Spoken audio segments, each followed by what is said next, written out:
Amiya, Amiya, hello, everybody. Thank you guys so much for coming tonight to my surprise Geurilla relaxed, drained, lazy spider stream. Hi guys. What was I gonna say?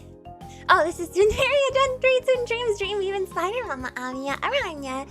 I wanted to do a stream today because I had well, I didn't have like a rough day, but I just had a busy day. Cause I went to that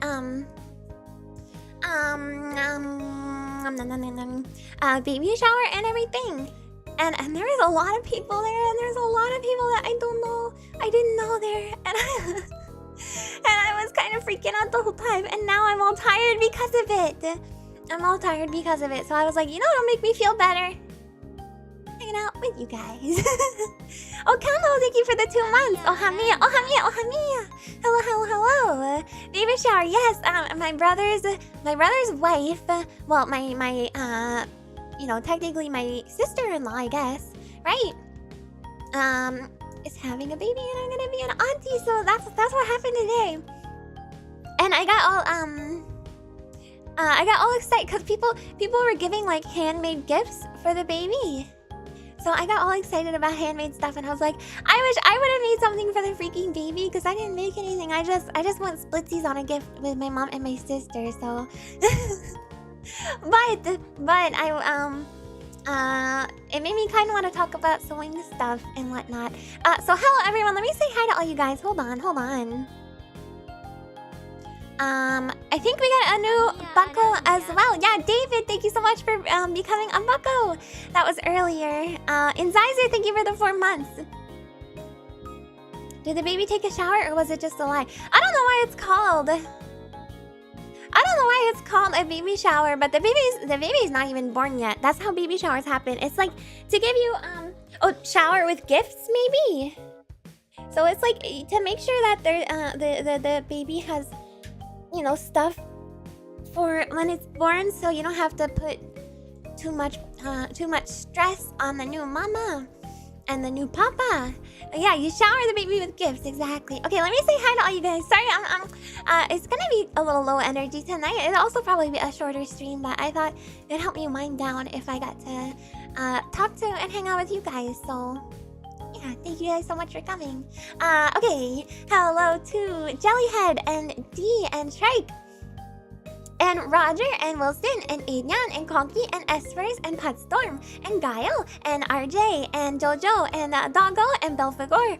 And hello to David as well. And hello NG Bin and Chaos Muffins.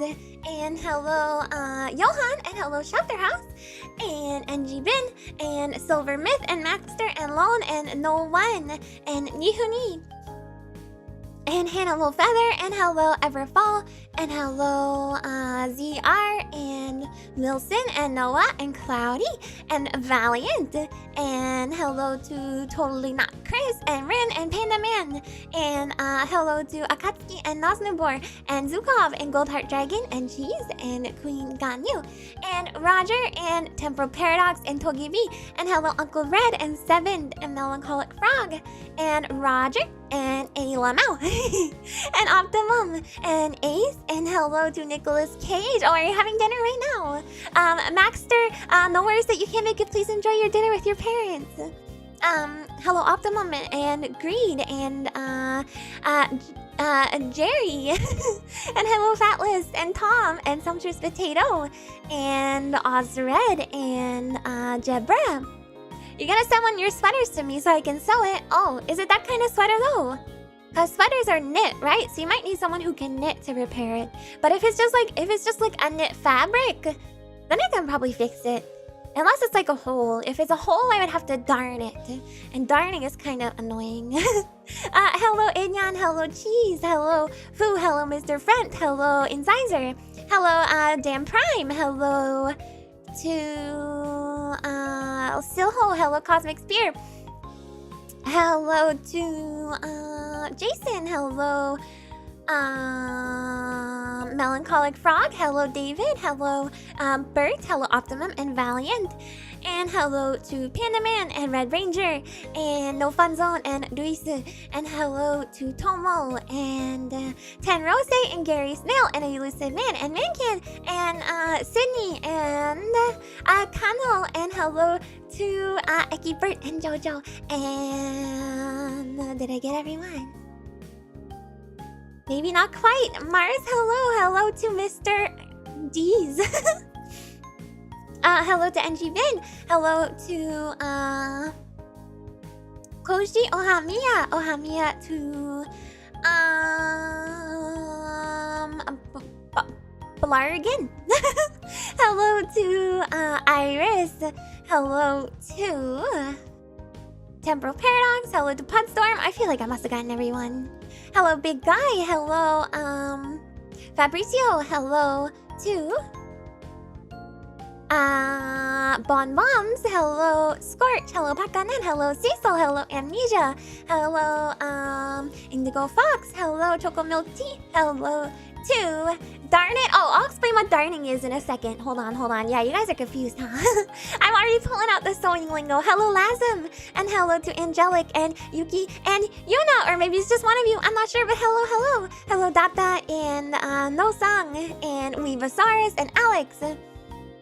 And Sir Wentz. I think I got everyone. Triple hi today. I'm sorry. I'm sorry. Oh, hi, James. I'm doing good. I'm a little tired. I'm tired. My brain is tired and sleepy. But I have a sody pop now. So I'm gonna get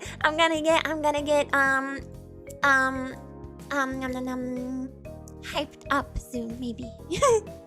Was it all women there, or were there male audience present as well? No, it's a thing for the ladies, you know. It's always no boys allowed at baby showers. At least the ones that I've been to. Although my dad did show up for a little bit to pick me and my sister up because you know, I wanted to have a little bit of the punch of the alcoholic variety, so I wasn't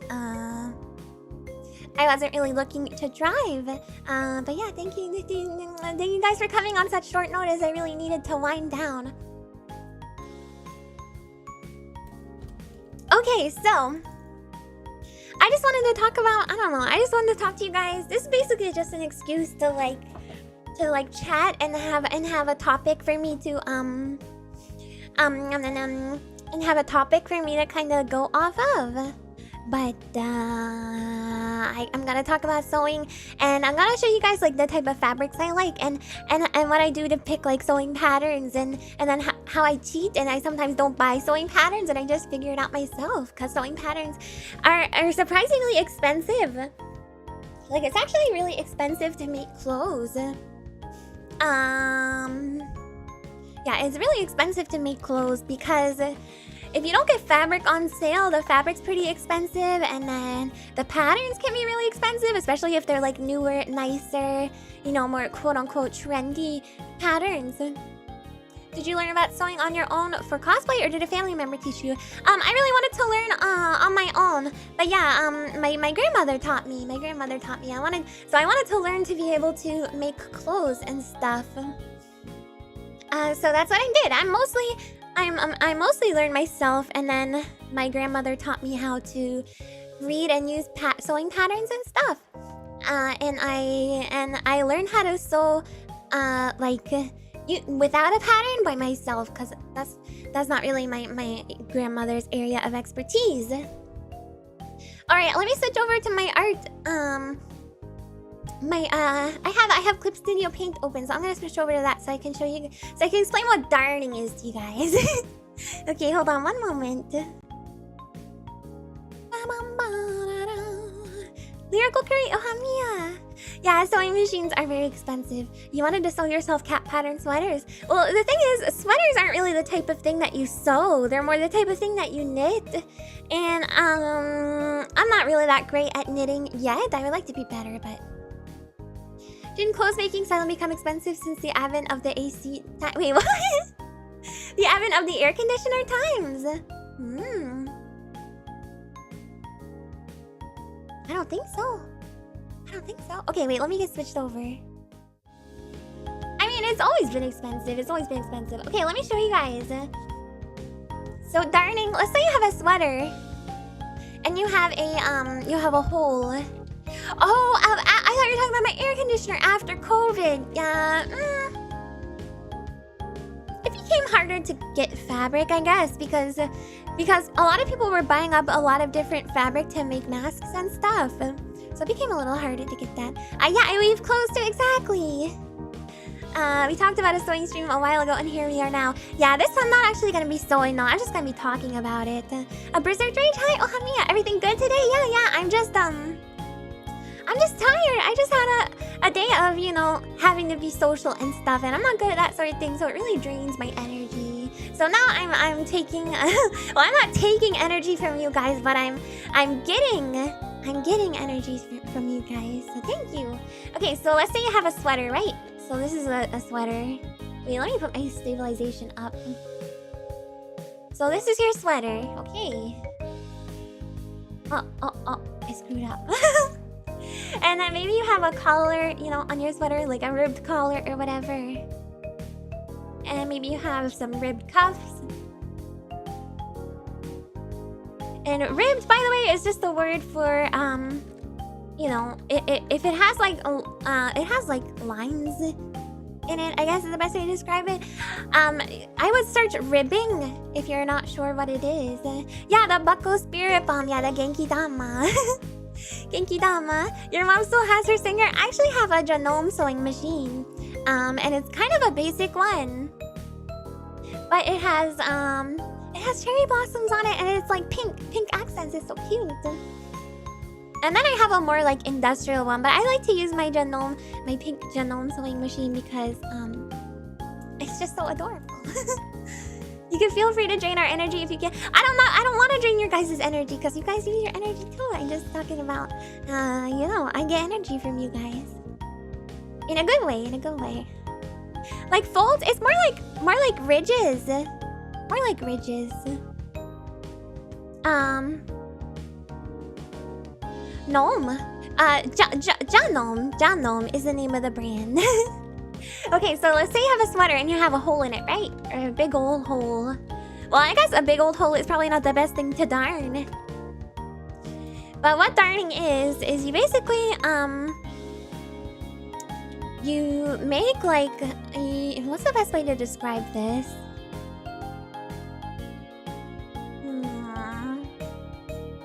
Basically, it's usually done with, I'm not sure if there's any way to do it with a machine actually, but you do it with hand sewing. So you like stitch across, here I'll use a different color so it's more obvious. So you stitch starting outside of it a little bit, and then you make a thread go straight across. And you just keep doing that, hold on. Like this. And then you just keep doing that. And keep doing that. And then what you do is you do it also in the opposite direction. But you do a lot more stitches than this, and you do them a lot closer together than this. And it will basically just fill up the hole, and the stitches outside of the hole should help prevent it from, you know, fraying or anything, because usually if you have clothing with an unfinished edge, then it's a lot likely to fray, more likely to fray.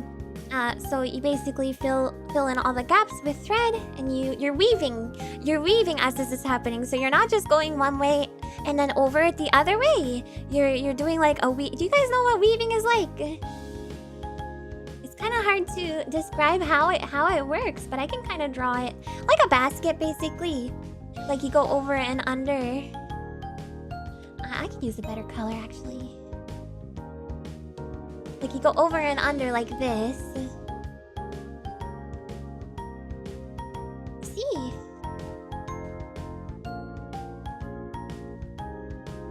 Kinda like this.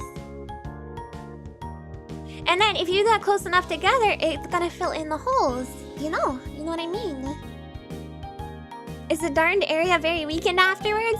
It's weak, and you should still, this is, you know, if you really want to extend the life of something, it's for extending the life of clothing, but it's definitely way better than having a hole, you know. It's less likely to keep the hole, for the hole to get bigger. So usually it's a good idea to use them to do it for, like, I don't know, holes that are not too big. But now, you know, darning is, if you have a really expensive sweater or something that you're really attached to, you can use darning for that, but like, I don't know, I think a lot of people just buy new sweaters, you know? Yeah, of course, you know what weaving is as a dream weaver. Yeah, you guys are dream weavers. Exactly. Like weaving an apple pie crust. Yes, it is exactly like an apple pie crust, except you're doing it with thread. So when you're threading the needle, let's say it's a silver needle, you're going over and under and over and under. You know. I feel when I was younger, we were using patches. Our parents were loving those. Oh, I mean, darning is probably a really old technique. But using patches is fine too, but it can look weird if you're using a patch and it's in a totally random spot. Like, here, let me look up darning and see how old it is, because I think it's a really, really old technique. I don't know if Wikipedia is gonna tell me though.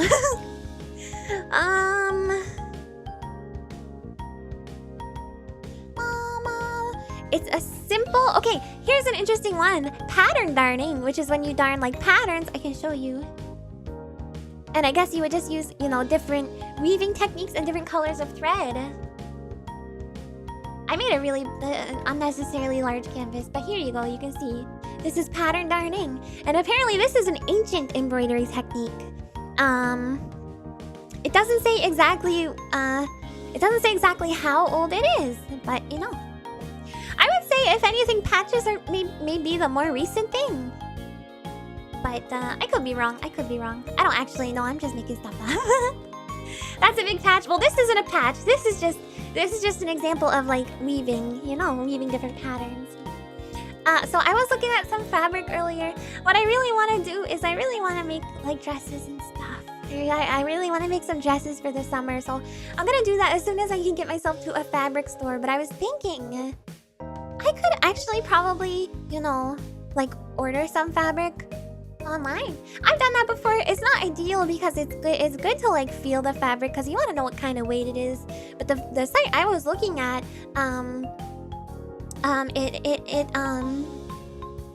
it like categorizes the fabric by a lot of different things, and one of those things is weight. So if I want a really lightweight fabric to make a summer dress for the hot weather, I can just sort by lightweight, and then I can buy something and it'll probably be suitable for what I want to do. Yeah, I made dresses before. Lots of dresses. Amiya's cute homemade summer dresses for sweat. Exactly, yeah, a sundress. What's the most complex thing I made? That's a good question.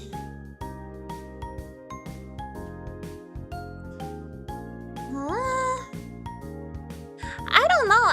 To be honest, I don't really make super complex stuff. But let me show you the type of fabric I was looking at. I found this really cute.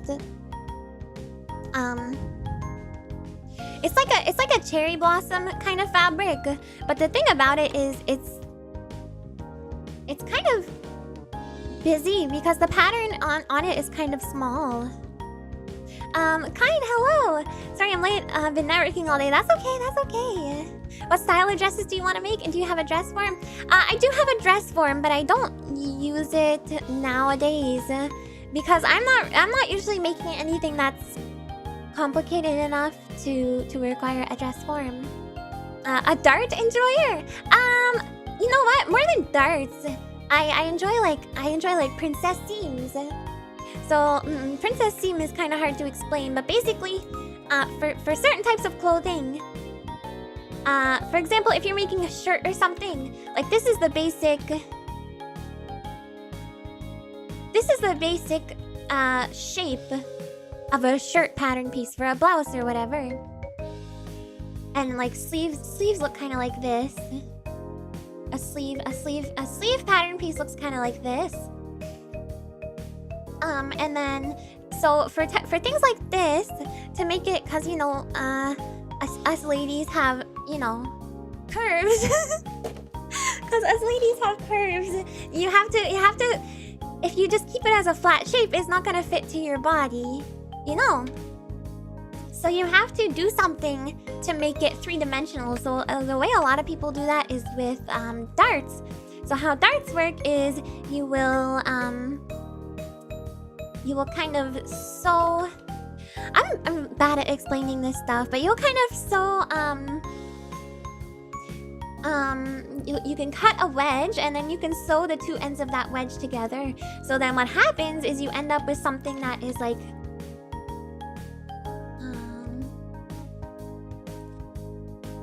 more three-dimensional. And if you're good at shapes and stuff and, you know,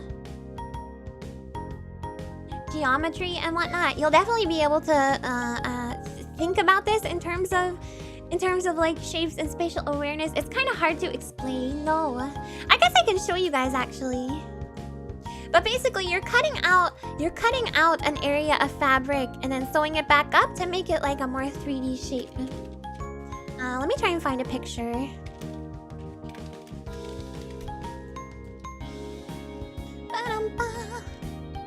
But darts can tend to look a little bit boxy in my opinion.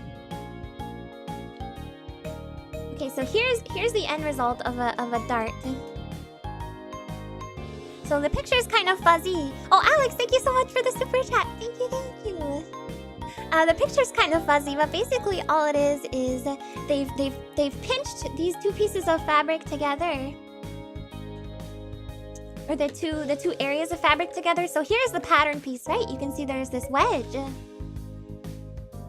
And here the wedge has been sewn together. So that gives it like a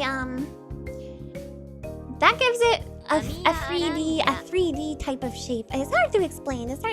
But but what I really like is princess seams. So when I make a dress, my favorite style of dress to make and my easiest style. It's not a picture of me. I just found it on Google, you guys. I just found it on Google. Oh yeah, if you're in the Discord, you can absolutely recommend sewing channels to me. I don't really watch them so much nowadays, but I used to a lot.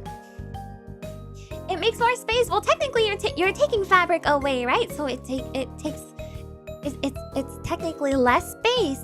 But if you think about the way you know, a woman's body is shaped. It's like shaped something like this, right? So if you have a block that looks like this, it's just gonna look like a box on the person. So you have to figure out a way to like, for example, get this bottom part to go in. And a good way to do that is to make darts. So you can make darts. And that will make the bottom part a little bit narrower, you know. I'm sorry, I'm bad at explaining this stuff, so I hope that makes sense. But I'll teach you about princess seams, okay? Princess seams they're my favorite types of seams. I really like wearing dresses, I'm sorry, I'm getting too excited. I really like making dresses that are like kind of like a fitted bodice on top, and then it has a little bit of a flare at the bottom type of thing. I hope it makes sense. It makes perfect sense, okay? So a princess seam is, there's a couple ways you can do it. You can make them go from the shoulder, or you can make them go from like the armhole. I kind of prefer the ones that are from the armhole. So you have like your basic bodice shape, and instead of using darts, because I find darts can look a tiny bit boxy sometimes, you can do something called princess seams, which go down like this. So what's happening here is this curvature is what is accounting for like the 3D space. So I can find an actual picture of it. Again, this is just Google. But I find this looks less boxy, so I prefer this type of scene. This is just a picture I found on Google. It looks like she was fitting her princess seam to her, so she has this part pinned. So it looks like she sewed her princess theme because she's making a mock-up of a pattern. So she's going to make it with different fabric later on once she decides how the pattern gets a, you know, how it can get the best fit. She's going to use this, even though this is made of fabric, it's just muslin, right? So she's going to get her final fabric once she's done doing her fittings and stuff. And this is likely a fitting, so you can see she has it pinned here to take it in at her waist a little bit, and she has it pinned here to take it in at her underbust a little bit. So she's shaping it for her, so she can make it in a different fabric later. But yeah, this is a princess seam. You can see the shape. I like it. I think it looks really feminine, and I think it looks really feminine, and it's like a very smooth seam. So muslin is like a basic. I don't actually work with muslin myself because I just use like cheap scrap fabric. But it's basically like a woven fabric that people use to make mock-ups and stuff with. I mean, you can make clothes with it, I guess. I don't know if people really do. Wearing pin fabric is scary. I have such a hard time fitting clothes on myself because I'm scared about poking myself because I do it all the time. So I wanted to show you guys this fabric. Hold on. Like, I saw this and I thought it was so pretty. What do you guys think? It's like a floral. It's cherry blossoms. Do you guys like it? If you guys don't like it, I was looking at other ones too. I know it's a lot of information. I'm sorry. Once I get going on this sort of thing, it's hard for me to stop talking. It's hard for me to stop talking. I'm sorry. It's pretty, right? It's cute. Arizona iced tea vibes. Oh my god, could you imagine? I wonder if that exists. Arizona iced tea fabric.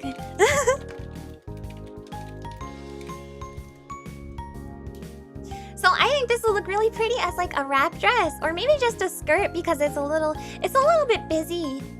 But it's not too much of a small pattern. Like the scale of the pattern, if you could look, here's the ruler here to give you an idea of the scale. So it's on a bigger scale, so it's actually not too busy. Now I'm trying to see if there's Arizona iced tea print fabric. I don't think there is. Oh, I found a shower curtain, but not like fabric. Huh. Will you be able to make something with it? Yeah, so I thought this would be really pretty for a wrap dress. You guys know what a wrap dress is? Let me see if I can find a pattern with like a good technical flat to show you guys. Hold on. Shower curtain dress. Well, shower curtain fabric is not super appropriate for making clothes because it's like waterproof and it's usually quite stiff. It would make a great accent to a dark primary color. Yeah, you could also use it to make like the kind of skirt part of a dress, and then you could have the bodice, which is the breast part, be a solid color. It's a dress you wrap around. Yeah. Here, I'll show you guys. I should be able to find a pattern that kind of exemplifies it pretty well. Ooh, that's cute. I'm sorry, I'm nerding out about clothes. I like sewing. Okay, so here is the like technical flat. So a technical flat is like basically an illustration of a dress. So I thought this one was really cute. Let me show you guys. So this is just like an illustration of whatever is included in the pattern. But it would be funny. It'd be a nice challenge to make a dress out of shower curtains. It'd be a fun challenge.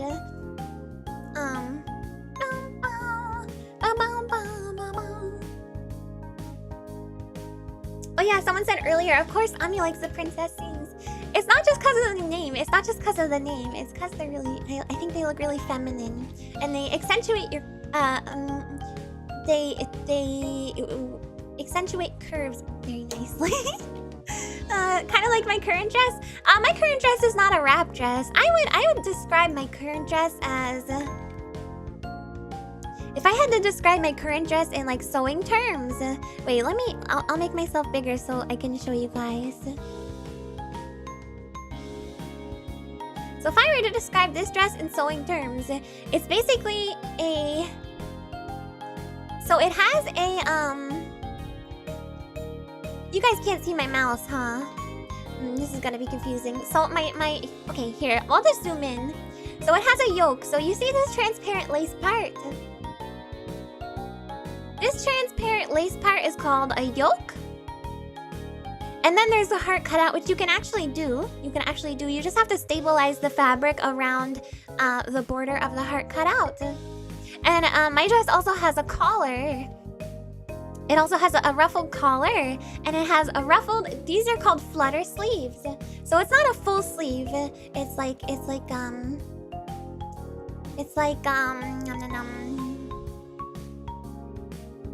It's just like a... Hold on, I'll show you. I have to draw the shape. I'm not good at explaining it. It's just a shape that's basically like this. And then a running stitch happens along here. And then one of the threads from this stitch is pulled, and once it's pulled, what happens is it kind of gathers the fabric together. And that's what makes the ruffles. So you guys probably don't have any like clothing with ruffles. But basically you're creating tension here so that this part is kind of gathered together. And this would be pretty much the exact shape that my little sleevey things are. And then it's just put around an armhole so that it looks like this. Does that make sense? I know you guys probably aren't gonna ever use any of this information, but I just want to talk about it. And then I have, so it's kind of hard to tell, but I have a ruffle that goes across my bust as well, and there is this is called a sweetheart neckline. Is the shape of the neckline. So you see right under my heart cutout where it gets like there's like a little dip in the center. That's called a sweetheart neckline. It's this kind of curved shape with a little dip in the center. And then underneath, you guys can't see, but underneath there is either a drawstring or an elasticized waistband. So it's gathered, but it's not gathered to make ruffles in the same way as my sleeves are. It's done using either a drawstring, like you would have on your like sweatpants or whatever, or elastic. You can also use elastic to make ruffles. And then the ruffles at the bottom are made in the standard way. So you would have basically a really long strip of fabric. Here, I can show you guys. It would be basically a really long rectangular strip of fabric like this. Okay, and then the tops and the bottoms would be hemmed so that you don't have any fraying, because if you guys have ever noticed, like if you cut a piece of fabric, I don't know if you ever have, but if you cut a piece of fabric, you can see that little threads will start to kind of come off of it. And since a lot of fabric is woven, that's actually going to cause the fabric to eventually like deteriorate and get more, thready. Like a pair of jeans. If you've ever seen a pair of jeans that are like distressed, that's fraying. That's what fraying is. So you have to hem the fabric, which means folding a little bit of the edge over like this. And then you sew it down. You iron it and then you sew it down. And then the same thing for the bottom, right? Same thing for the bottom. And then, in the case of my dress, instead of the ruffle being at the very top... Gaming Gatsby, hi! Komiya! Instead of the stitch for the ruffle being at the very top, the stitch is done slightly, like maybe a third of the way down. Or maybe in this case, a quarter of the way down. The stitch for the ruffle, the running stitch is made like this. And then it gets ruffled at the top and the bottom. So that's how you get kind of the like double decker kind of ruffle. And then the pockets are just pockets. So it's fabric that is faced, and then there's ruffles. Faced means, by the way, that you put some kind of stabilization in it. Well, it's stabilized. And then you can just make it in a particular shape. Usually pockets like this would not be hemmed, but they would be faced instead. And I don't know how to explain facing. I don't know how to explain facing good. It's like basically you sew your two pieces of fabric together. Look, I can just shrink and show you guys. I'll go back to my clip studio. Hold on. Since that's basically everything, hi Jamal! That basically explains the majority of my clothing, my dress that I'm wearing. So yeah, this wouldn't be too hard to make. It's a lot of ruffles, and ruffling can be kind of annoying, especially if you don't have a ruffle foot like I don't. And the yoke would be a bit of a challenge because it's quite fitted, but everything else is not super fitted. So feeling tired, so glad for a chill stream. Yeah, we're just gonna chat. How difficult would it be? It wouldn't be extremely difficult, but it would be time consuming because of all the ruffles, and it would require a lot of fabric. How the spider legs cutouts work? There is no cutouts for my spider legs. They come out from under my skirt. So yeah, it's like a ruffled panel like this. And what facing is basically you have two pieces of fabric, right? That you've cut out. And this is the raw edge. So the raw edge is the edge that can fray if you don't treat it in any kind of way. But knit fabric is a little bit different. Knit fabric actually does not fray. It just kind of stays put. It's really neat. No matter how much you try to do them, you're never going to be happy with the spacing bunching. Usually what I do for ruffles actually is I will do them by hand and pin them all individually in place so that they're really very neat and tidy. What if you need to grab something with your spider legs? What do you mean? Then just do it. I made a ruffled dress, but not a dress with this many ruffles, just with like a ruffled skirt. So yeah, the heart, for example, you have two pieces of fabric that have a raw edge. AKA, you haven't done anything to treat the fraying that can happen along the edge. So what happens is you put the two pieces of fabric right sides together. So fabric has a right side and a wrong side. And the right side, for example, in the one I have here, the right side is going to be the one that shows the pattern, and I think I probably have a picture of the wrong side to show you. No, actually, they don't show a picture of the wrong side, but basically, on the wrong side of the fabric, the texture a lot of times will be slightly different, and the pattern will be duller in color because you're seeing it from the back. So instead of looking like this, it'll look like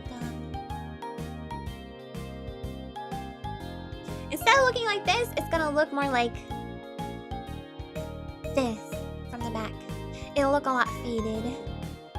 Yeah, more faded in a different texture. Yeah, exactly. So if you're doing a pocket with facing, like my pockets have, you're going to put the fabric, what's called right sides together, so that the side with the bold pattern is facing each other. So let's say that there's a pattern on this side, and then this one you wouldn't see it because we're looking at the back, right? So this is the wrong side of the fabric. So you put these right sides together, and then you sew along the edge. You sew along the edge, and then you leave a little space. And this little space is so that you can turn it inside out. So once you turn it inside out, you have the raw edges of the fabric. They're sandwiched inside. They're sandwiched inside. Pretend this is inside. The raw edges are sandwiched inside, and they're protected by from fraying with this stitching here. So instead of hemming, that's another way to keep fabric from fraying. And then the little space that's left open, you do have to close that. So you can, if you don't want to do top stitching, you can hand stitch it closed. But what I usually do, because I like the way top stitching looks, is I will just run a long stitch along the top. And then that just makes it look kind of tidy. And it also closes up that gap. Okay. Noting this all down for drawing fabric. Yeah, and actually, knowing how to sew actually helps me be able to draw clothing a lot. Is your guys' mind blown? Is your guys' mind blown? So I was gonna show you guys this wrap dress pattern. So wrap dresses are actually pretty simple. They're pretty simple. So this one actually looks like it has a separate belt, which is kind of weird. But usually wrap dresses, instead of having a belt that goes like all the way around, it will have like it will have a strip that is attached to like right here, and then a strip that is attached to the piece underneath, and you'll kind of just tie those together. You kind of just tie those together in like a ribbon. So I'm not sure how they do it here. Maybe they have... Actually, I can look at the pattern and find out. Do you guys have questions? Maybe you're not even following. I don't know. Is this a personal project or commission? This is just me talking. I'm just talking about stuff. I'm just nerding out.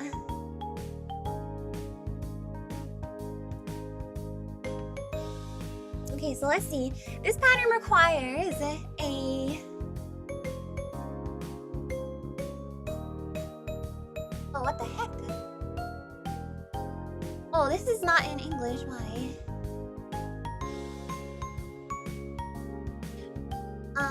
Oh, they use a two-way stretch jersey for this one. I thought this one was a woven fabric.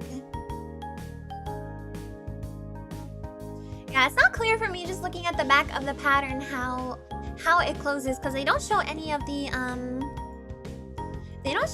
extra pieces, any of the notions that you need. But usually it's just literally tied closed. So and the whole dress, since it's wrap around, the whole dress will basically open up, and it's kind of like one piece, sort of. It's the name of the treasure. Okay, sorry. So I can show you what it would look like open. So this would be like the back.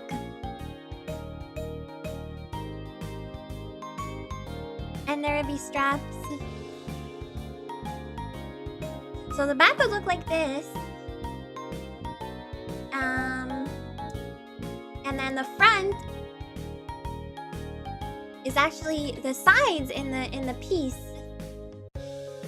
because you're going to be wrapping it around, right? And these would attach, by the way, because it's the front and the back. And then your arms go through here. It looks like a face. So your arms go through these holes, and then this is actually the back. So if there was a tag, you know, it would go here. And then they'll have one piece that goes down like this, and then a piece that goes down like this. And then when you fold this piece over, or actually it would be folded more like here, because this would be the side seam, right? So when you fold this over is when the wrapping takes place.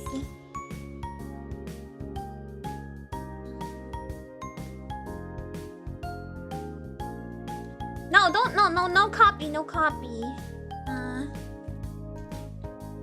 No copy. I'm fighting with my program now.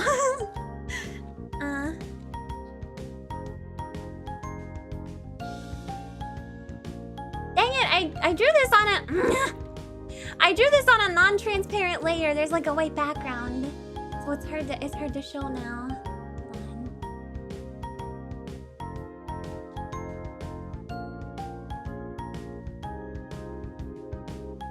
Why have I done this to myself? Why have I done this to myself? Anyway, you get the idea. You get the idea. And then the other side would wrap over or under it, you know.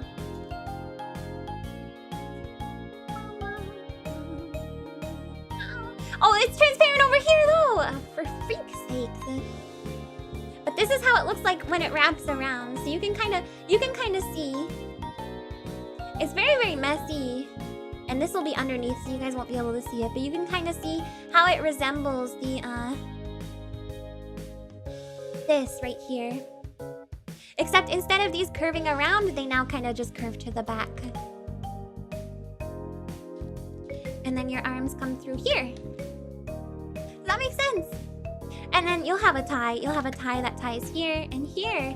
And then usually there'll be quite a lot of overlap. So you don't have to worry about... You don't have to worry about like you know, this part flying open in the wind or something. And, you know, exposing you. Because the overlap will be so much as to where it's like... this piece will go basically all the way over to the other side of your body. So even if this flips up a little bit, you're still gonna be protected. You're still gonna be protected. But yeah, that's how I would go about making a pattern for a dress like this. And I would use that cherry blossom fabric because I think it's so cute. Does that make sense? I know, it's kind of, yeah, by conversation, but this is stuff you have to think about when you make clothes because you don't want to have a wardrobe malfunction. You don't want to have a wardrobe malfunction, you guys. You have to think about it. What's a penny trick? It looks like a spooky silhouette. It's a little spooky, in a way.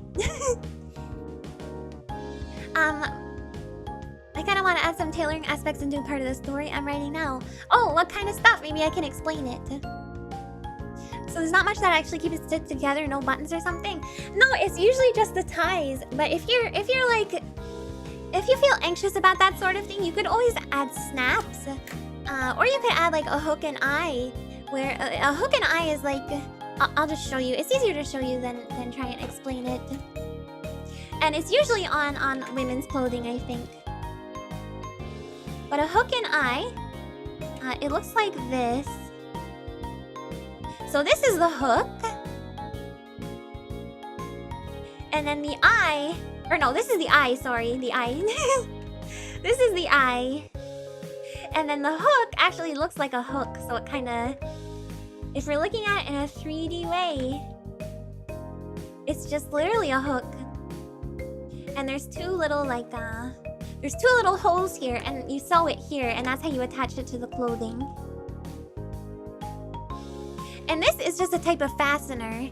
So the hook goes into the eye. Like so. And that helps you, you know, kind of keep your clothing closed. It latches the clothing. So if you have a wrap dress and you're worried about, you know, just the tie not being enough.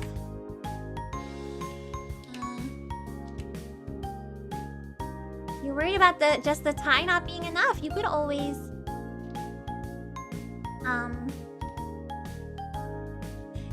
like put a hook and eye here, or you could pull it a little further down, or you could put snaps. I'm sure you guys know what snaps are. Yeah, all these safeguards are the anti-yabai. Exactly. Penny trick is taping pennies on the inside of it. Oh, I didn't know about that. So it doesn't like blow up, so it's heavy. All these techniques so far, are they for hand sewing or sewing machine or both? It's kind of mixed. Like you can't really sew a hook and eye with a sewing machine. You kind of have to hand stitch it because it's so small. But for the most part, I use machines. Have you distressed clothing before? I think I helped my sister like distress some jeans once, but I'm a pretty feminine person. So I like stuff to be like very neat and tidy and you know, for the most part. So I don't really do that stuff to my own clothes. I mean, I distress clothing by just wearing it, I guess. Cause you know, eventually it does. Do you mostly use clothes you made yourself or bought ones? I mostly use bought clothes because as fun as it is to make your own clothes, it's actually expensive if you're not like at the fabric stores all the time. It can be expensive to get like nice fabric, you know. There's a lot of sales, but you have to go to fabric stores very often for that. Oh, about your story, Jamal. My main character and his sister end up helping a tailor who's trying to create a new style of clothing but would need resources. Oh, a new style of clothing. Ami knows the names of all the stitches on a sewing machine. I think I do. Do Juliet sleeves work similar to Ruffles? Oh, Juliet sleeves. What is that?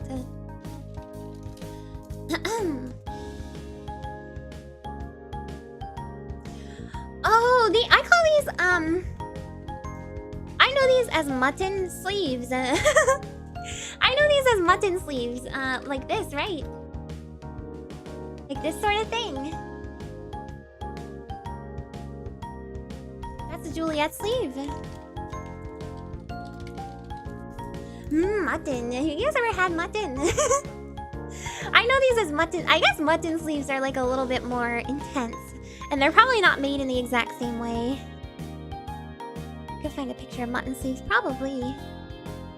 Yeah, mutton, like I don't know why it's called leg of mutton sleeve. I guess because of the shape of it. But maybe mutton is like an outdated term. Maybe that's what's going on.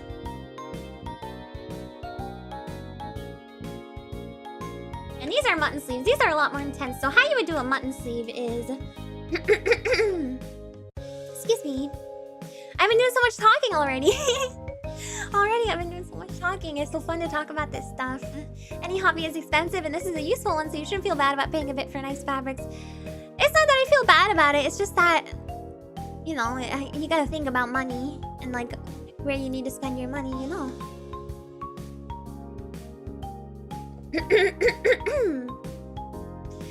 Oh, the difference is that Juliet sleeve is in 2 parts. I see. Anyway, they kind of look the same. So, how I would go about making this... Hold on, I need to do a big throat clear. I'm gonna mute my mic.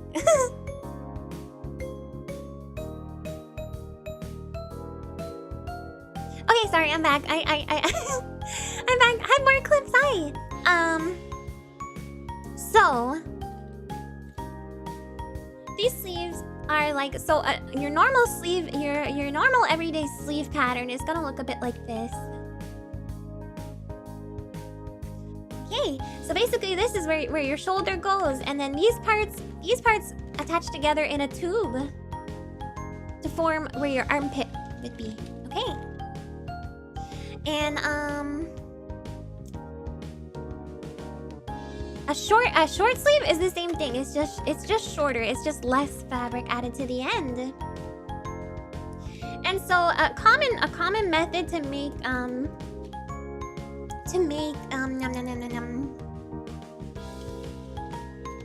common method to make puff sleeves is to take your pattern piece. So let's pretend this is not a piece of fabric, but instead a piece of paper. So it's just our flat pattern piece.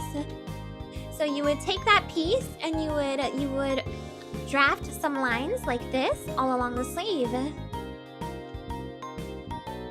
And then you cut along those lines.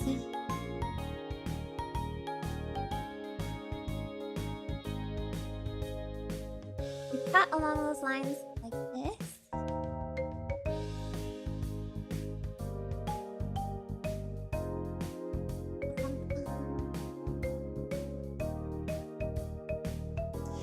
Gabriel, thank you so much for the donation, for the super chat. Fabric money. Thank you very much. I'm gonna buy some fabric very soon, so that'll actually be useful. Okay. And then what you want to do is you want to either tape this onto a new piece of paper or trace it onto a new piece of paper. So just trace this shape.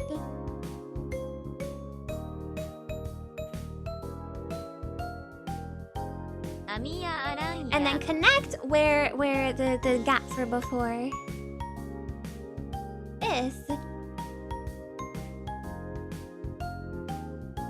Okay. So then there's your new pattern piece. So now this piece is like double the length, and now you can gather it along the top and the bottom, and it will still fit your arm.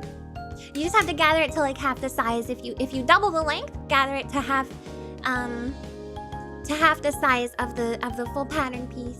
Conky, thank you so much for the fabric money super chat. I am gonna buy fabric. I'm gonna buy some fabric really soon. Thank you. More fabric with the same intended attachment points would lead to more volume around the circumference. Exactly. And that's how you get the poof. So you ruffle the top and the bottom, and then from there, the rest of the sleeve is just gonna be your normal sleeve piece. This part of the sleeve, the bottom part, is not ruffled at all. So once you ruffle this, you need to ruffle it so that it's the same length as this, and then you can attach the bottom sleeve piece. Does that make sense? That's a Juliet sleeve, which is apparently different than a mutton sleeve, which is apparently one piece. If it's one piece, then you would have to do it with shapes instead. So instead of having a seam here that connects the poofier part to the less poofy part, you would have to have it all be one piece. And you would have to do some type of patterning to make like a poof at the top with something much skinnier at the bottom. So something like this, I would assume.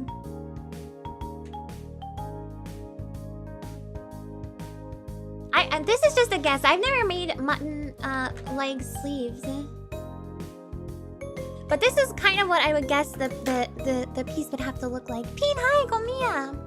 It's funny seeing that fancy top with those normal jeans.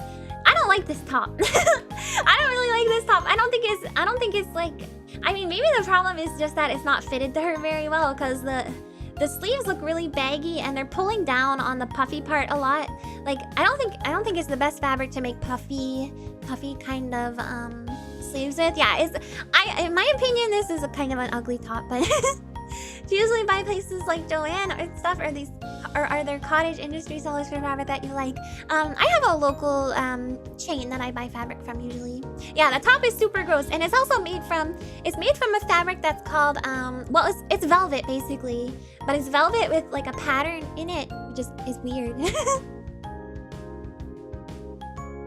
The bottom hem looks unfinished. The bottom hem is likely not unfinished. It's likely, instead of hemmed, it's likely faced. So it looks finished to me.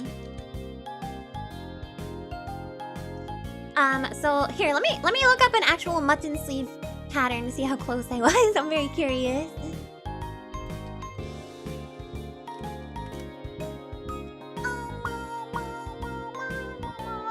Oh, I was way off. What the heck is this? I mean, I had the right general idea, but this is pretty crazy. Whoa! Oh my god. That's so complicated. I feel like this isn't even worth it. This isn't even worth trying to do.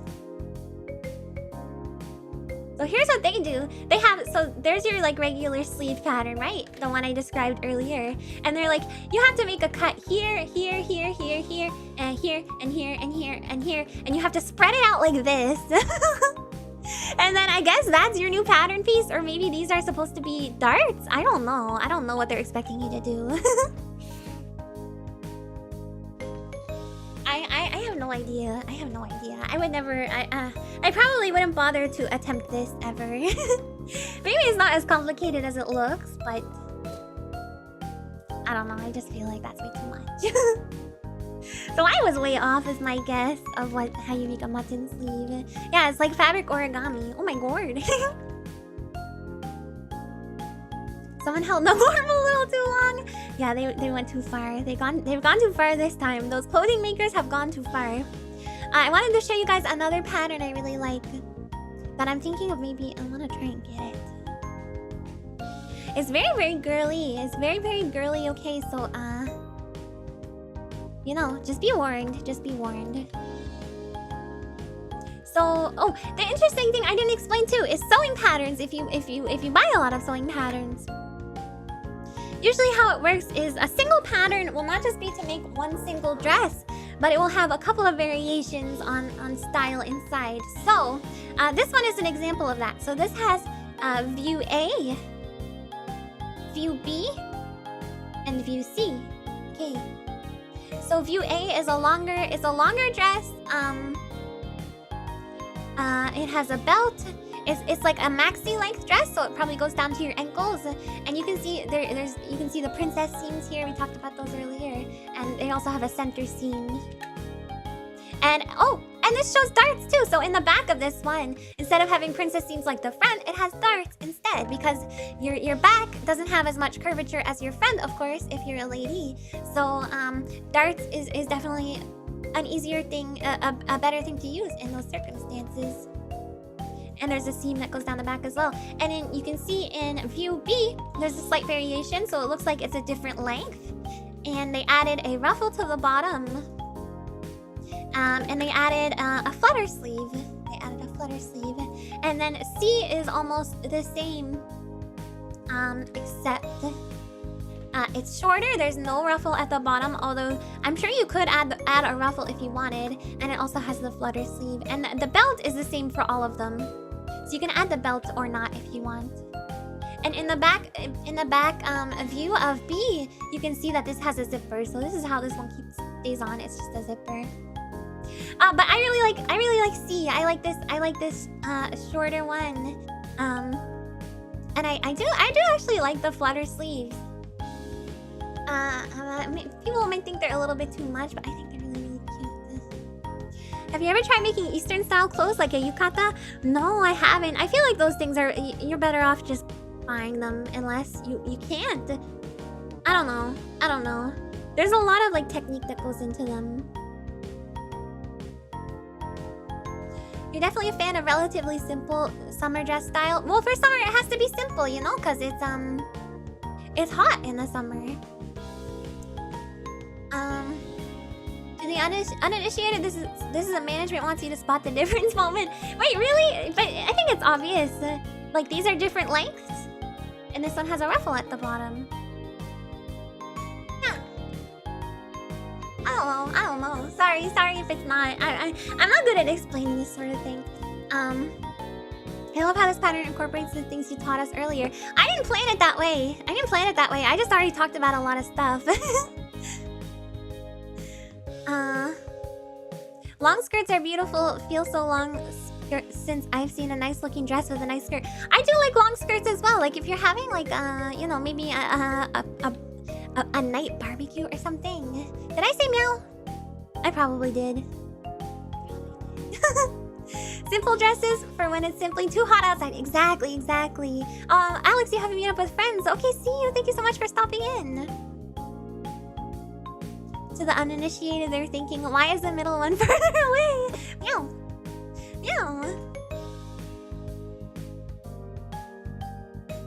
Okay, hold on. What else do I want to teach you guys about?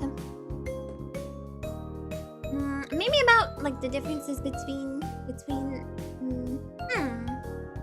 Is there anything you guys are curious about? Any clothes where you're like, how the heck do they make that? You guys have any questions, maybe? Otherwise, I'm just gonna keep looking for dress patterns that I really like, and I'm gonna show you more dress patterns.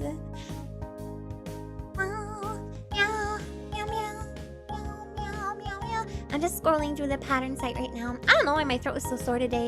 You guys, I'm sorry about that. Meow, meow, meow. Oh, and what I really wanted to make is, okay, I have a dress. I have a dress that I got from Uniqlo. But I can tell you guys about that after, because people actually have questions. Lacy pantsuit. I never made underwear. I never made underpants.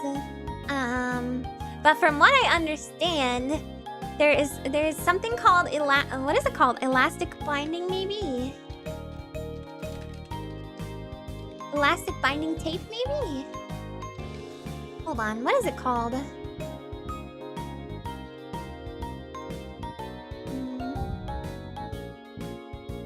Underwear binding elastic, I think. Oh, like this sort of thing. So this has, here, I'll show you guys. So this is, it looks like lacy. Well, this one's kind of childlike. I want to find one that's like cuter.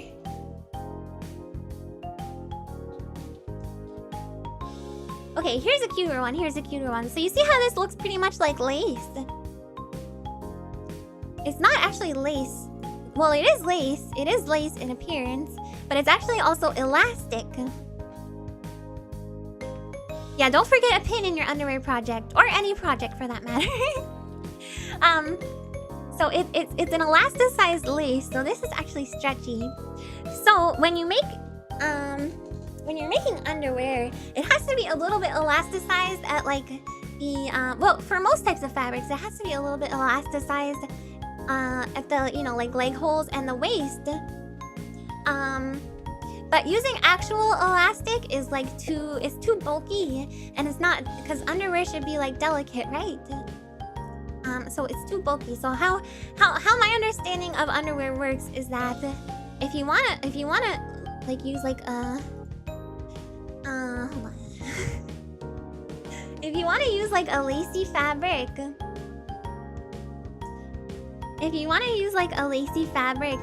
what you will do is the piece kind of looks like something like this. You know, depending on there's a lot of different types of underwear, so. And then these are the parts that would get sewn together, and that's what would create the shape that's like this at the end of the day. And you would have the elastic lace kind of going around here and here. Right? And then you can add like embellishments as you like. If you want a bow, you can add a little bow. But then usually there's what's called, I think it's called a gusset. Hold on.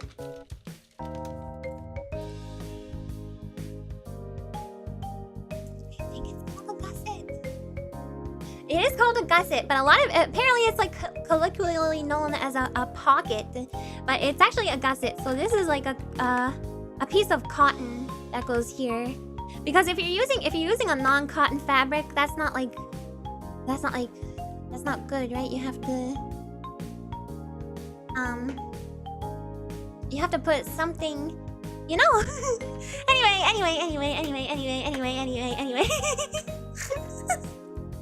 I need a drink, hold on.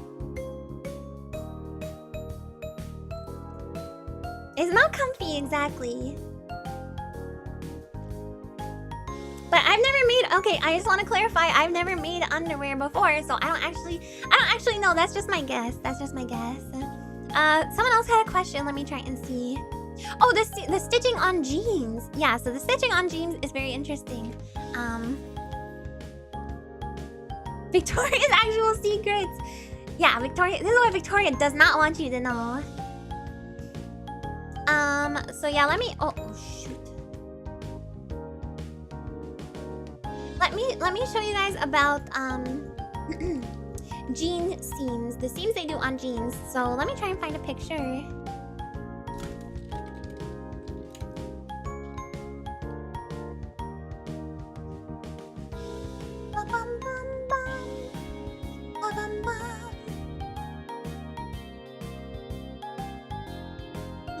I want to find a picture that shows the inside and the outside of a pair of jeans where the seams are.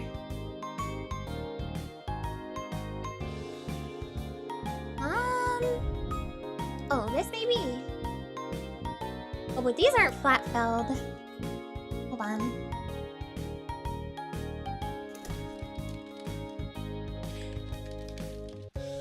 Jeans have it's a special type of seam that is typically used for jeans, but it's used for other things also. Okay, here's the inside of jeans.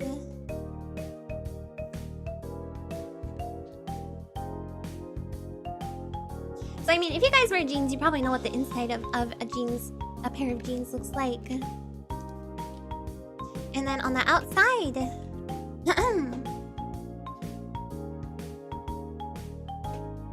it looks like this.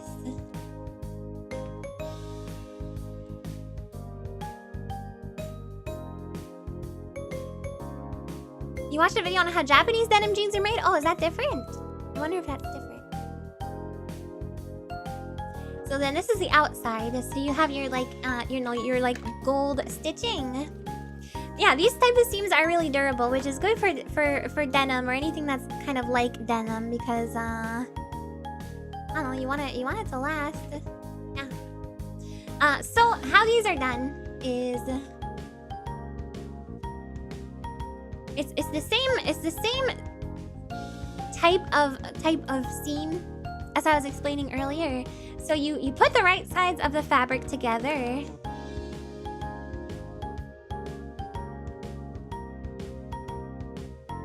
Like this. So let's say that this is the right side.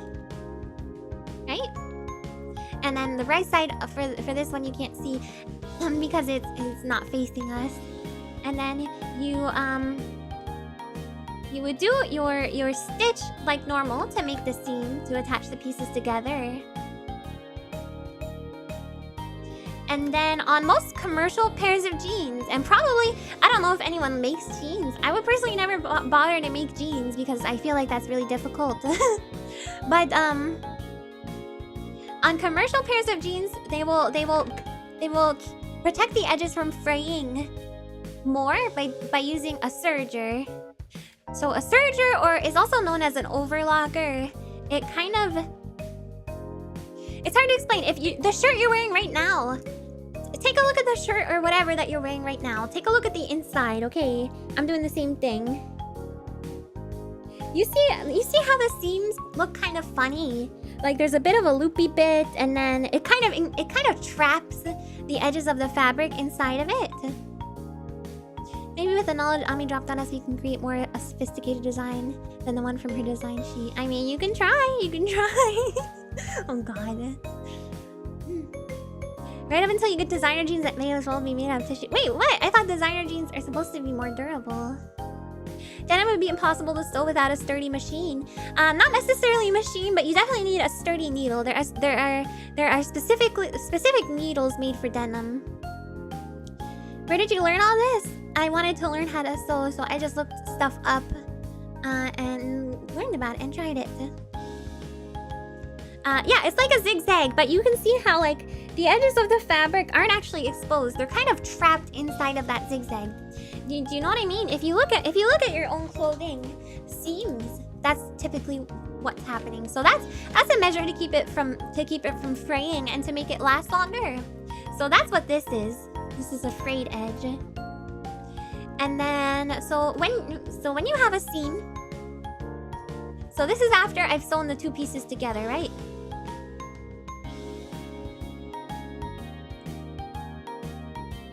And this would be the inside. We're looking at the inside right now. So these are the raw edges of the fabric, and the stitching is down the center here, attaching these two pieces together. So a lot of times, what you do for these seams is you will just iron down the seam to make it flat. So then it will look just like. Then it will just look like this basically, and these here and here are the raw edges. But in the case of jeans, what they do is they serge these two edges together, which is the stitch I just told you guys about that you can see in your own clothes. You stitch those two together, and then you iron it down to one side instead of ironing it open. So instead of looking like this, it's gonna look more like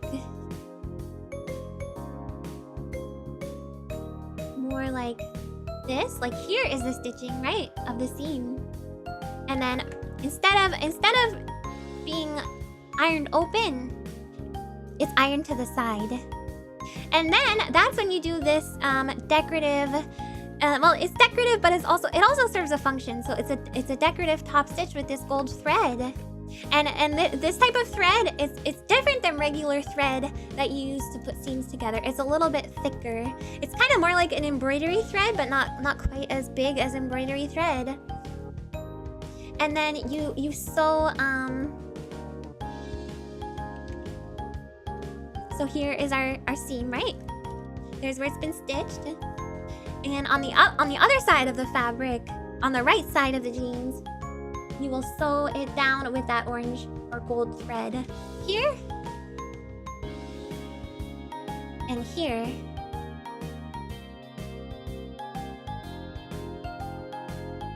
And then that's what creates this type of seam, which is called a flat felled seam. And that's why you have the little bump. You see this, like, there's like a bump here in your jeans. And if you're wearing jeans right now, you can look. There's like a little bump. That's because there's 2 layers. Well, technically there's 3 layers of fabric here, because you have both the raw edges from the seam in here, plus you have the the actual this layer of denim that is what you see. Does that make sense? I know it's a little complicated. You would like to make a simple canvas rucksack? Oh, like a backpack. You know, a lot of people's first sewing projects are things like tote bags. And tote bags are really easy to make. Really easy to make, because it's literally just like, in most cases, it's just like 2 rectangles, you know, made out of canvas. And then you can buy what is called, it's called webbing, I think.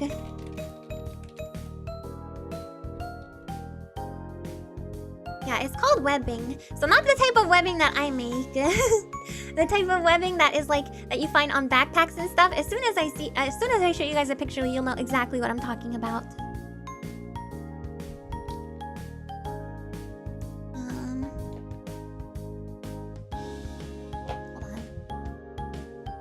Hold on. I want the picture. Hold on.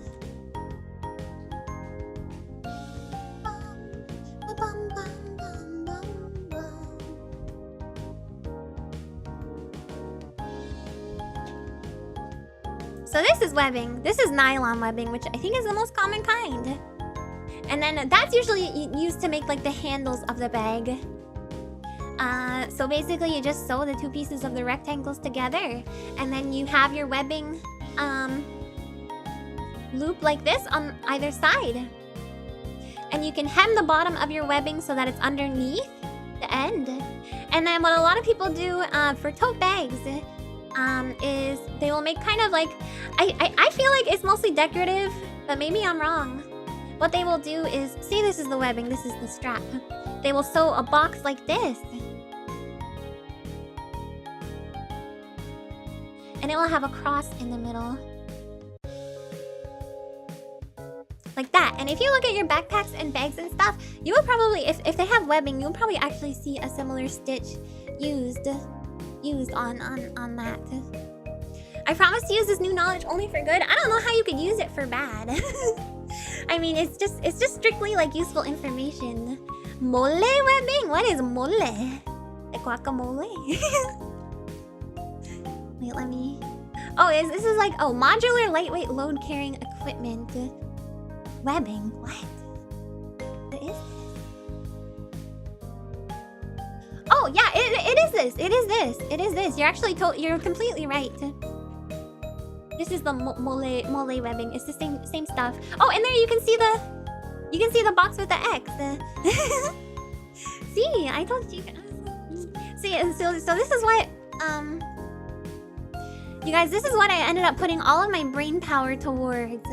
This is why my brain is so smooth, because I know so much about sewing and idols and retro games, and I don't know, what else do I know stuff about? Music, I guess. My brain's all filled up with that stuff. So now you understand. Now you can understand. I have to go to the bathroom, you guys. I have to pee, so I will be right back. I wanna teach you guys about a kind of dress I wanna make. I wanna teach you guys about it, okay? And I'm gonna make it real soon. I'm gonna try. I'll be right back, okay? Can you guys be tailors while I'm gone, okay? Tailors.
Tadaima, I'm home. I'm back. Thank you guys so much for sticking around and hanging out with me. I'm having a lot of fun. I hope you guys are having fun too. At the very least, I hope you like just hearing me talk about stuff. Thank you so much, Shrike, for the smiling cat super sticker, and thank you very much, Hannibal Feather, for the blue super chat. Thank you, thank you, thank you. I'm Tadaima. Okay, I wanted to I wanted to teach you guys about the type of dress I wanted to make. Hold on, and I will try and find I will try and find a picture of it, or of at least something that's like a similar style. So just give me a moment, and I would tell you how I would go about making it. Unless people have more questions.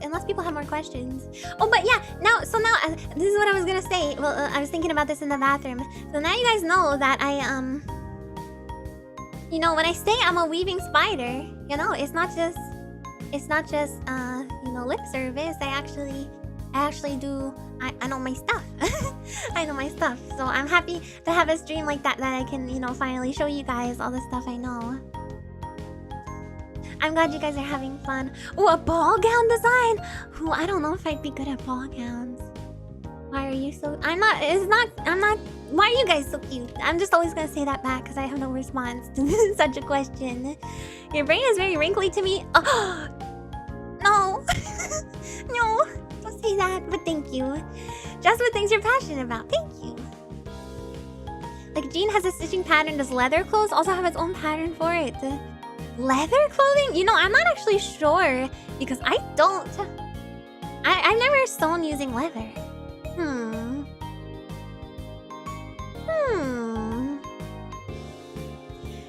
Still don't ask... Well, don't ask where my weaving stuff comes from. Yeah, because you're not supposed to ask a lady that. Did you fancy wearing pinafore or jumper dresses? Oh, I do love pinafore dresses. They're so cute. Do you guys know what a pinafore is?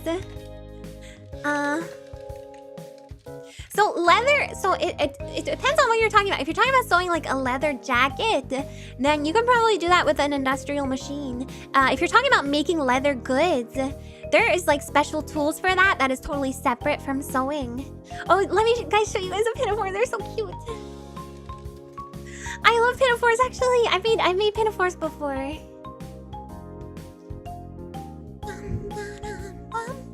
It's basically like a dress with like straps. It's like kind of like overalls, but here, I'll show you. Like this is a pinafore. So you like wear something underneath it, but basically it's like typically you'll have oh, this is too big. Typically you'll have a square piece for the front, and then it will go around like this, and there'll be seams here, and you know, like this would be the back, and this would be, you know, and this would be the front. And it has straps, but usually the straps fasten with like a an overall type of fastener, which are like overall types of fasteners are like a button, and then there's an eye, like that. Or I think in this case, hers kind of like she has like a little buttonhole. It appears she has a buttonhole, or perhaps a rivet or an eyelet. And then hers like tie-in, which is really cute. Yeah, and then hers has pleats, which is a really common motif on a pinafore, and a super cute pleats like that. So yeah, I made a pinafore before, but it was more like the pinafore that I made didn't really have the front piece. But it was a really pretty floral fabric. And it is you can wear a pinafore on its own, yeah. I had a really pretty floral fabric, and I made a pinafore that was like, it wasn't really a pinafore actually, to be honest. It was kind of like it had like a thicker waistband, and then the skirt was like gathered like this. And then I had straps. I had straps that went like this. And then I had a little ruffle here too. Like that. I made this kind before. ZRC, thank you for coming. It's pretty cool seeing you passionate about a hot... Thank you. I love sewing. Cute dress could also be yabai if desirable. I think you're supposed to wear something under it. Yeah, it was. And I really like this one that I made. Yeah. Very pretty. Me knowing absolutely nothing, zero about sewing. Yeah, that's cool as heck. It's cool as heck, right? But yeah, that's what a pinafore is. And yes, I have made them before, and I would like to make more. I think they're super cute. So I said if okay, yeah, fair. If desired. I've always been a bit envious of girls for having such breadth of fashion options. You ever see the guys section in a Simplicity catalog? Anemic. I've never heard anyone use anemic in that way. That's funny. Wait, hold on. Let me look at the guys section of Simplicity. I'm sure we can find something cool. Because that's actually the site that I'm on right now when I'm looking at these patterns. Category men.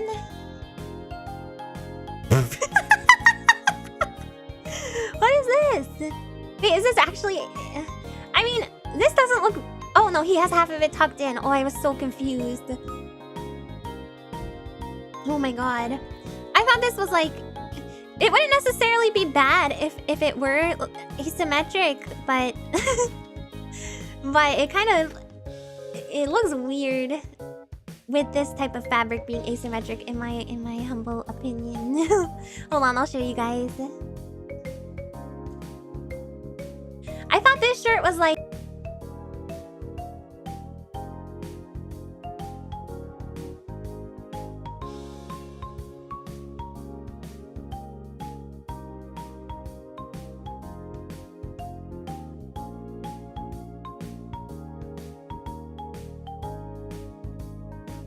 Sorry, I don't know how that happens sometimes. Why is half of it tucked in? It's the style. It's avant-garde. Yeah, I don't think it's necessarily like bad, but I wouldn't choose this fabric. I wouldn't choose this fabric. Wait, let me look at some other stuff in the men's section.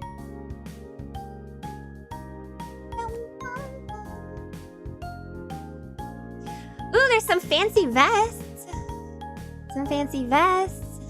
Oh, you know what? Men's clothes has really good Men's clothes has really cool jackets. They have cool jackets, I think. I mean, so does women's clothes, but look how nice this jacket is. Well, jackets are hard to make, but this is fancy, you know? That's neat. He has like a... What is this? It's not gingham. What is this kind of fabric? I don't like the mixing of diagonals in the middle of the shirt. Oh yeah, you mean where the pockets where they had the stripes go diagonally? Women can wear men's jackets too though. Well, but you need space for your... You need space for your stuff. So you can't. I mean, I personally couldn't wear. I don't think a men's jacket because I think it'd be too tight. You know. You know, your 3D stuff. Yeah, exactly. All the soul that is in men's fashion resides in the jacket. Oh yeah, double-breasted is nice. It's nice. Stop. I'm having enough trouble describing these things as it is without you guys making it worse on me.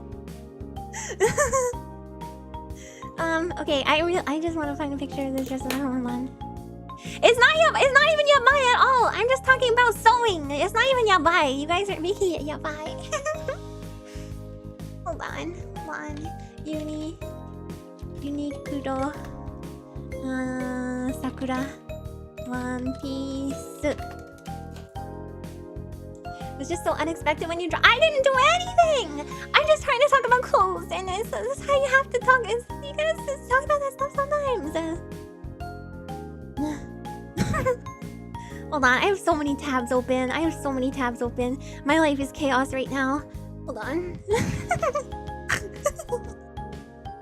My life is chaos. Okay, I need to find this dress that I got at Uniqlo that I really, really like. I want to show you guys. I want to make another dress of this style because it's like my favorite dress. that I have. It's very, very feminine and very pretty. 40? No, it wasn't that much. It wasn't that many tabs. Unikuro Sakura One Piece. I did find a picture of this before, so I know it's not impossible to find. Unikuro Sakura One Piece.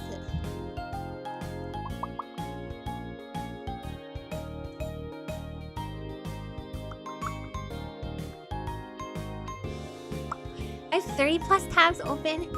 And I am chaos. This is my cursive. But don't do that to me. Don't give that to me. What if you're a girl who doesn't have much firepower to conceal? Well, then I suppose you can wear men's jackets and they won't be too tight. Oh wait, this is it. But this is not like a good picture of it.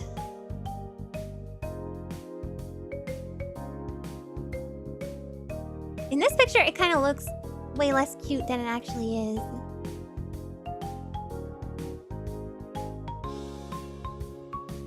They make it look so freaking matronly in this picture!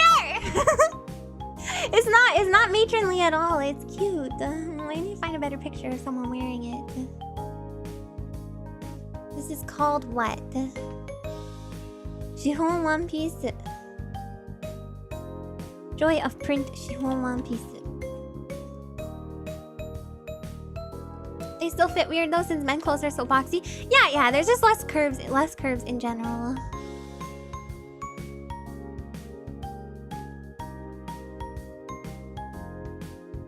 Why are they freaking... And all the pictures I'm finding, they're wearing like jeans underneath this dress. That's so strange. Why are they wearing jeans underneath the dress? I don't think I agree with that.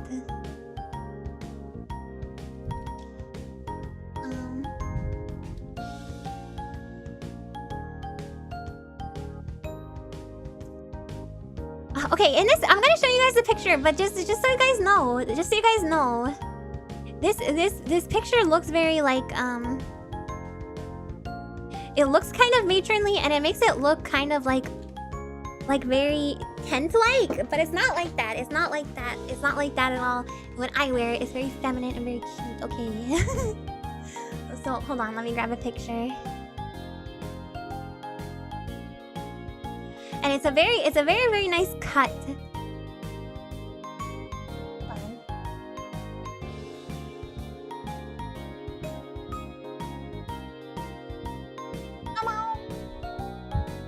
Okay, so this is the dress. This is the dress. It's from Uniqlo. So it's like if you want to go to like I don't know, like a gathering in the summer, like a tea party. Maybe if you go to a tea party, it would be a nice dress to wear to that sort of thing. It looks Japanese somehow. I got it from it's from Uniqlo, so that's why. It's less women can wear men's jackets and more they can wear similar styles. Yeah, true. Yeah, a lot of the styles are really similar. Yeah, it's pretty. So, I want to describe exactly what this dress is. So, it's actually 2 pieces. Are parts of it see-through? Yes, because it's 2 pieces. So I will describe it to you. So the underneath piece is it's what's called a slip. So it's basically like a little nightie that you wear underneath. That looks like this. And it'll be made out of a very, very lightweight, somewhat stretchy fabric.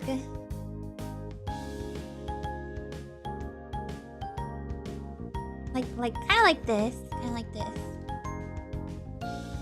Okay. So that's the first piece that it comes with. Hi Skywind Studios, hi!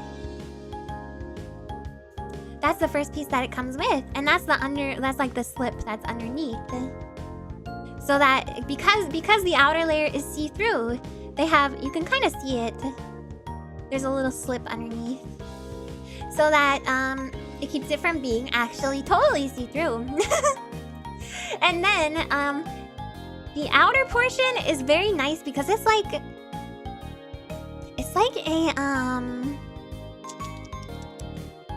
it's kind of like a jacket. So you can see here that there's a placket for buttons. So it buttons up in the front. Actually, it's all the way down. There's buttons and it buttons up. So what's cool about this is you can also wear it open. You can wear this over something else that's more of like a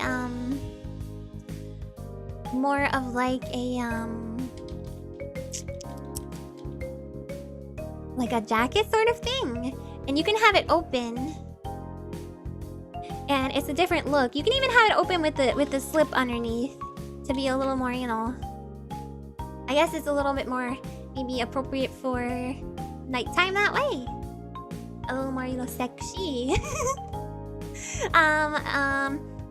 But basically, yeah, the top part is essentially kind of like honestly a rectangle. Or more like a trapezoid. Is this a trapezoid, you guys? Is this a trapezoid? What is this shape called?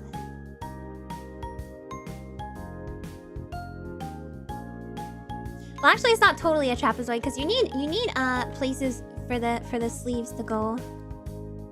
And it's actually in 2 pieces, so it's kind of like this. That is a trapezoid. Okay.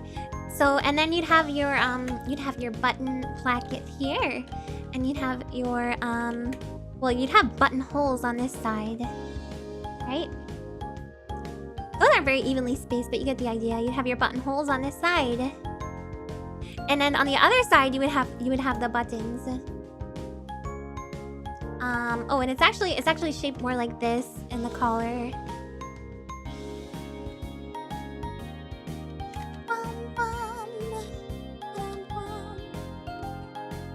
It's shaped like that in the collar, right? And then the sleeves are elasticized at the bottom. She has hers like up and underneath, but actually I don't like to wear it like that. It's actually a really pretty shape sleeve if you don't do that. It's like a... What is this type of sleeve called? It's like a 3/4 length sleeve, but it's like a bell sleeve. Hold on. No, not a bell sleeve. No, I'm not a fan of bell sleeves. It's just a puff sleeve, but it's a longer puff sleeve, you know. So it's like that, and then they have a channel for a drawstring. That's right here. So what I mean by channel is, how do I describe a channel?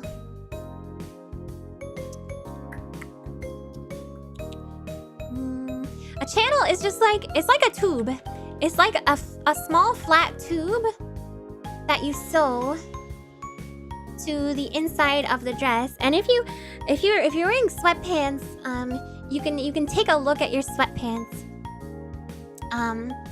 Right now, if they have a drawstring, the drawstring is going through what's called a channel. So it's basically a tube that the string goes through, and it allows you to cinch and tighten your sweatpants. So there's a additional tie made out of the same fabric of the dress that goes inside of this channel, and it's used to, oh, a bishop sleeve, maybe. Hold on, let me look.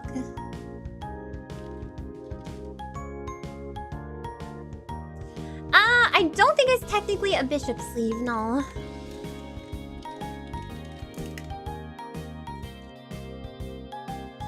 I think it's just called a long puff sleeve, or three. It's technically it's 3/4 length technically.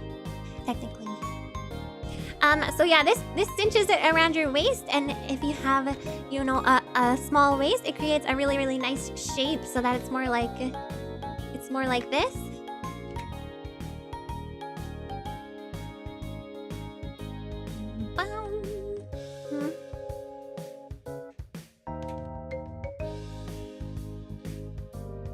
So that's more like that.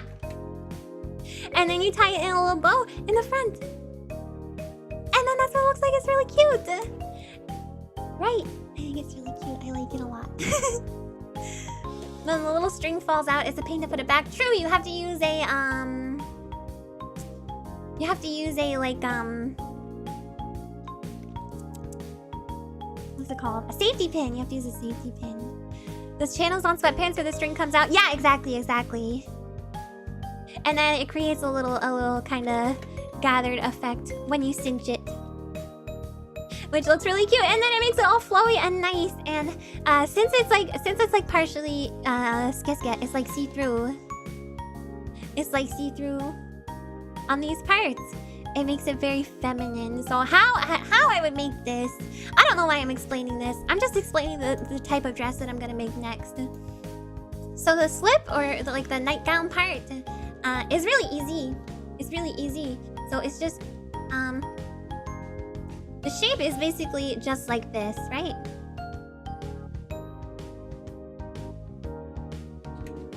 This would be the shape of one of the pattern pieces.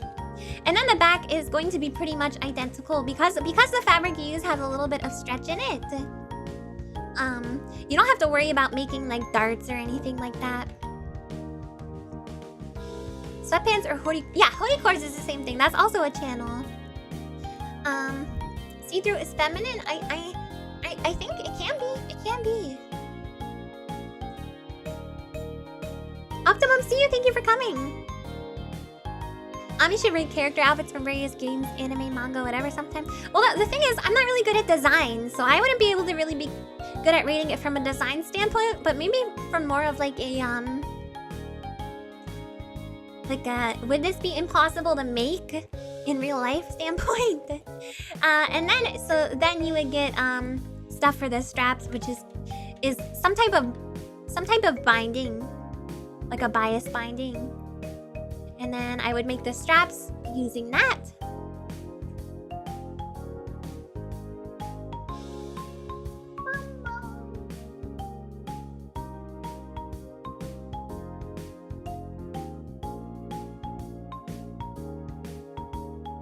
And then there would also be a binding that goes along the neckline. And then you just sew the two sides together. Well, you would do this before putting the straps on. You sew the two sides together. And you leave a little slit here for this thing, which is basically just for ease. It's just to give you a little bit of ease of movement. So that you're not, like, feeling really constricted. It's just an area that you can, like... I don't know, it allows you to, like, sit down and, you know, because we're 3D people, and we move around and, you know... You need a little bit of ease in your clothing. And that's the slip part, so that's really, really easy. And this part, since it's kind of like baggy and most of the shape is created by this drawstring here, it's also really, really easy. And like I said, it's just like a trapezoid shape. Like I mentioned before.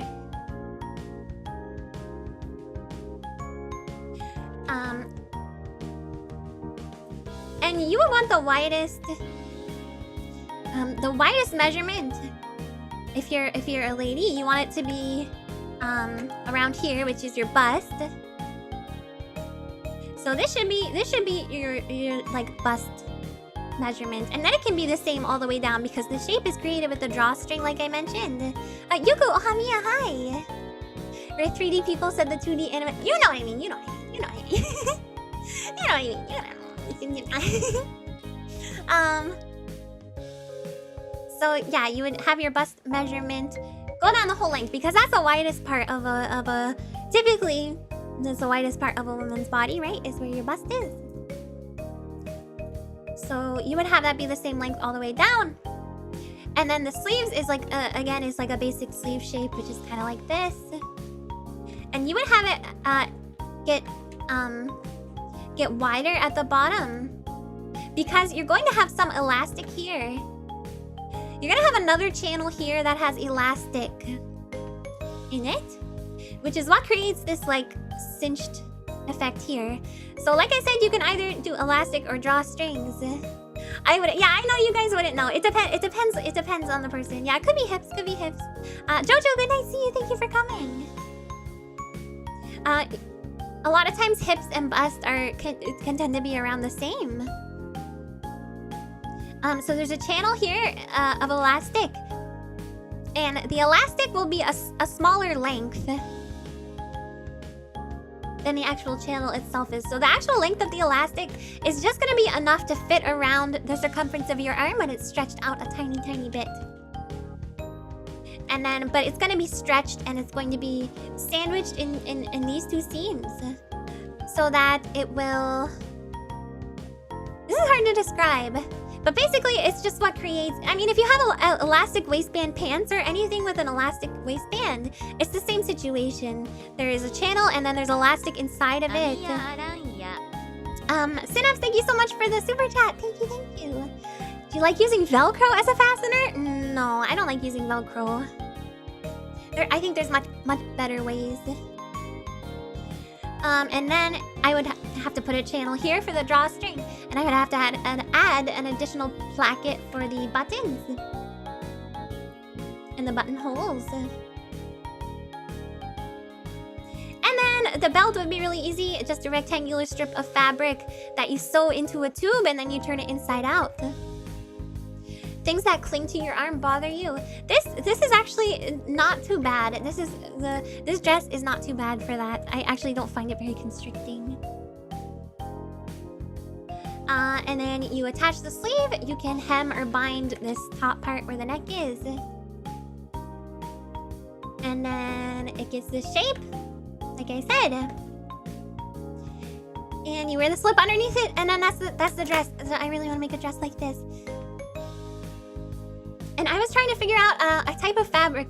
The thing about this type of fabric, I feel like it's kind of hard to find one that's like the right weight and the right transparency. This is very, very, very, very flowy. It's very, very flowy and it's slightly transparent. And I find that it can be kind of hard to find fabric with that type of quality. I'm gonna go back to my fabric site that I'm on here and see if I can find something. Floral. What was this dress called again? I mean, this is just a dress from Uniqlo. They call it chiffon. They call it Joy of Print chiffon one pieces. So they call it a chiffon one piece. So I guess technically the fabric is chiffon. So if you wanted to do something identical, you could look for chiffon. To make a dress, would you make the proper pattern first or draw straight on the fabric? I would make a paper pattern first. So yeah, you could definitely just search chiffon and find a chiffon with a nice pattern that you like. But it's gonna be hard to beat cherry blossoms, you know, because cherry blossoms are so cute.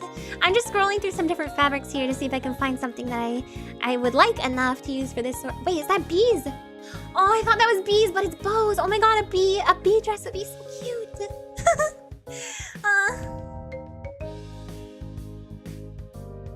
Wouldn't that be cute? So this is a legendary one piece. You know, technically it is not one piece. Technically it's two pieces. Yeah, it's two pieces because of the slip, technically. But they call it a one piece. They call it a one piece because it's not like a shirt and a skirt combination. Yeah, I thought it was like little tiny bees. I feel like that would be so cute. Or something with insects? I don't know.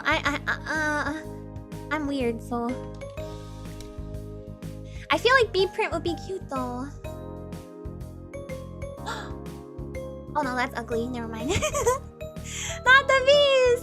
They're in my eyes. I thought I found a cute one, but it was ugly. Hold on, we'll find something. I'm sure there's something great here. Ooh, this is very understated and nice.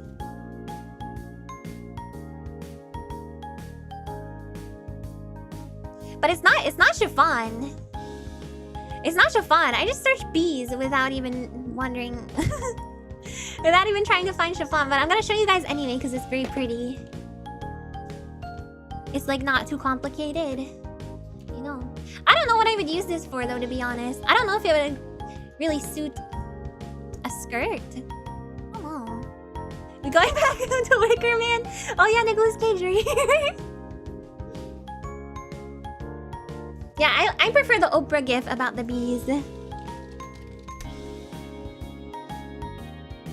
No, don't tell me there's no bees with chiffon. Bee chiffon fabric. Bee chiffon fabric. Don't tell me that. I want it. I want it so much.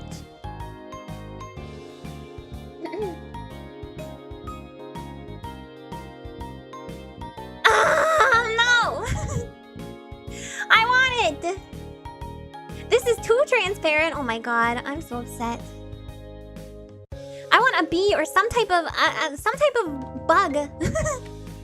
Because bugs are cool and they're cute. Man. Oh wait. Ooh. Oh wait. Oh, a spiderweb pattern to be cute. Oh my god. Oh my god. Oh my god. Oh my god. Oh my god. Oh my god. Spider chiffon fabric. Whoa, that's way too busy. Would I wear a fly print dress? I'm afraid to answer. I would wear a fly print dress if it's like a tasteful, like this bee one. Come on, spider chiffon. Come on. There's not really any good spider stuff, unfortunately. It's all very like Halloween looking. Yeah, it's all too Halloween looking. Unfortunately. Spider print. Yeah, it's too much spider webs. I wouldn't mind just like spiders, but all I can find when I'm searching for it is spider webs. Not even spider webs. There is spider webs, but they're way too busy and Halloween looking. Like, I can show you. Hold on. Oh, wait. This could be okay. This could be okay. I found one that could be kind of okay. It's kind of like... Again, I don't know what I would use it for, but it's very, very geometric. Wait. These spiders don't have enough legs! Anyway, it's pretty geometric, so it could be nice, but I honestly don't know what, if anything, I would use it for.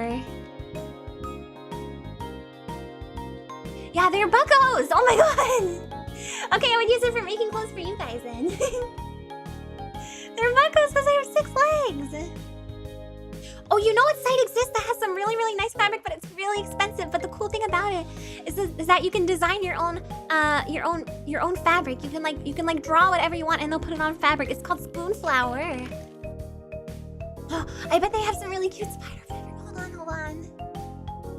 So Spoonflower is like a community-based thing. So you can draw your own prints for your own fabric, and you can order it from them, or you can get, it's not the only site that's like this, no. Or you can get ones that other people designed, and they usually have a really lot of cute ones. So I'm gonna find, I think I have confidence that I'll find a nice one here, so give me a moment. Ooh, that is nice. I'm so excited. But it's kind of expensive, so it's not like the most cost effective. Hold on, I'm gonna get a couple and show you guys. I found one really nice one so far.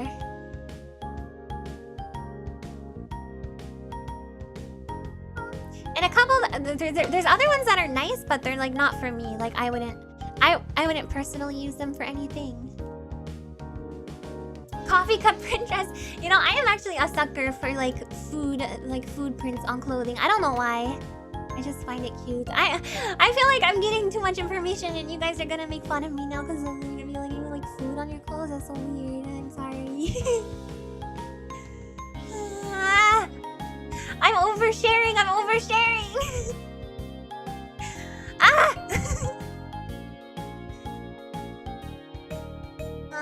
just trying to find spider web. Ooh, this is a cool spider web fabric.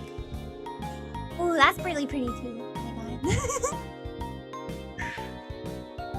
Okay, so the one that I saw that I was like, oh my god, this is beautiful, is this one, because it's floral, but it's also spiders.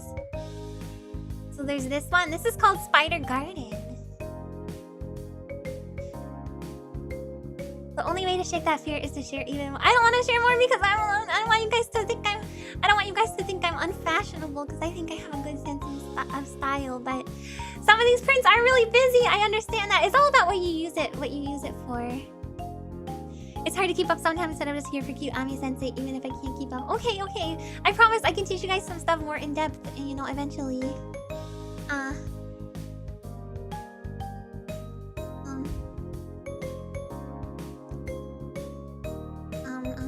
Sorry.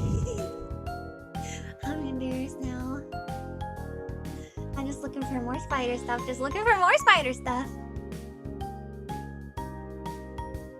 Well, actually, I'm probably more likely to find some nice bee stuff on Spoonflower. Because, you know, people are a little averse to spiders.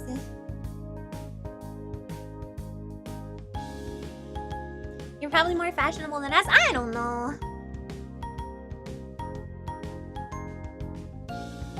But I feel like it's also not very surprising. Because you guys see what I wear right now. It's very frilly and over the top. So... so... You're wearing a stained fit shirt with a missing button. You're in a room full of mostly guys who are engineers. We have no fashion sense to flaunt against you. Yeah, but you probably have stuff that you like to see on you know, on ladies and I don't want you guys to be like, oh my gosh, she wants to wear spiders. But it's not like I would wear a dress that's like spider print all over. I would use it as like an accent, you know. Ah! Hold on. I'm just looking through fabric now. This stream has degenerated. You're more fashionable than at least some of us. Hobo to evil biker. Evil biker could be cool. Spiders are friends and can act in a pretty cute way if you observe them. The webs can be annoying though. The webs can be a little sketchy if you run into one. You're like, oh god, is there a spider on me now? My fashion preferences are probably even worse, so it's fine. I love the enthusiasm anyway. Okay. Engineers love coffee though, so you have us there. Ooh, yeah, you guys are just like me.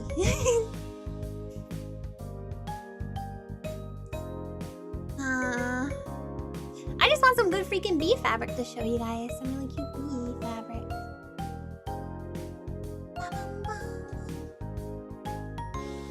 Used to be a lot easier to find. Oh, this is cute. Sorry. Sorry, I got way too excited. And you can buy it in chiffon, but it's freaking like so much a meter. It's so much money a meter. Oh my god. Oh my god, but it's so cute. The bees is so cute. Wait, let me show you guys.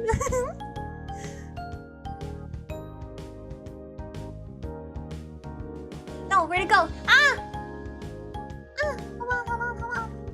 Where'd it go? It disappeared. Oh, here it is.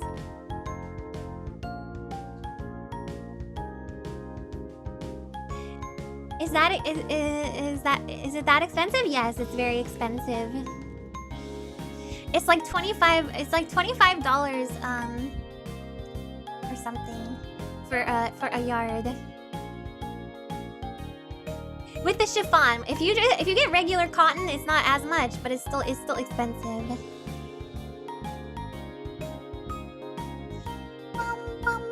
You see it? It's cute, right? It's got like clementines and little white flowers. Or what are they? Peaches! They're peaches! It's got peaches and little white flowers, and it's got bees all over. Pretty cute, huh? So if you got that in a chiffon, I bet that would be maybe a cute one to make this kind of dress out of. That fabric makes the person want to eat some good jam. Right. It's like very, very, you know, like country feeling. That's expensive. How much for the cotton? The cotton's like 20. Shrek, thank you for the peach super sticker. If I ever got to hang out with Ami, I'll definitely bring her to a fancy fabric. You guys are sweet. You can bring me to a fancy fabric store, and then we can go to Disneyland, and then we can eat yakiniku. I want to eat Korean barbecue. I want to eat Korean barbecue. Are we crossing over into cottagecore? I don't really know what that is. I don't know if I really know what cottagecore is. No. Okay, let's switch back. I'm done talking about sewing stuff. Unless you guys have any specific questions about sewing that you want me to answer, then I'll switch back to my chatting screen. Yeah, Disney and yakiniku. Yeah. Disneyland and yakiniku. And fabric store. Like an old cottage inherited and has like old granny decor on the walls. Apparently, like it's like a fashion style, but nothing about it looks particularly cottagey to me. I don't think. Or maybe it's a lifestyle. I don't know. It's like woman of the plains type of fashion, you know. Woman of the plains is how I can best describe it. My favorite morning musume outfit? My favorite in terms of like, I like the way it looks. I kind of like the Tokyo Koe Sora Koe one. No, there's not gonna be an exam. But the Tokyo Koe Sora Koe is kind of outdated actually. But I mean, it is a costume, keep that in mind. Keep in mind that this is a costume, so it's over the top. But I do like this one, but it is very costume-like. It's just a costume. What do you think the fabric of your LTD is made from? I think it's probably made from like it's probably a chiffon, but not like a not a transparent chiffon. And then what else do I like in Morning Musume? I have a statement. I'll make you thank you. How many clothes do you make for yourself? Oh, countless. Once you create a dress cloth, how long do they last? They last as long as commercial clothing if you prepare them correctly.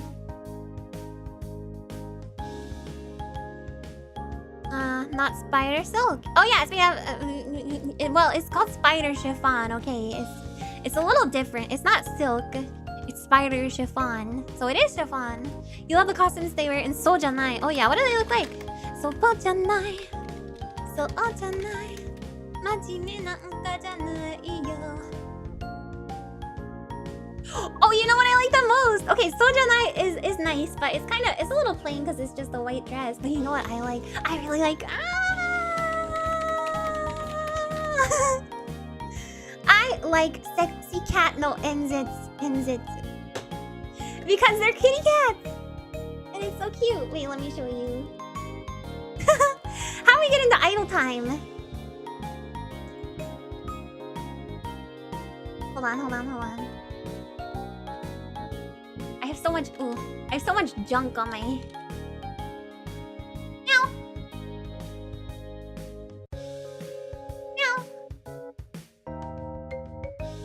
Meow!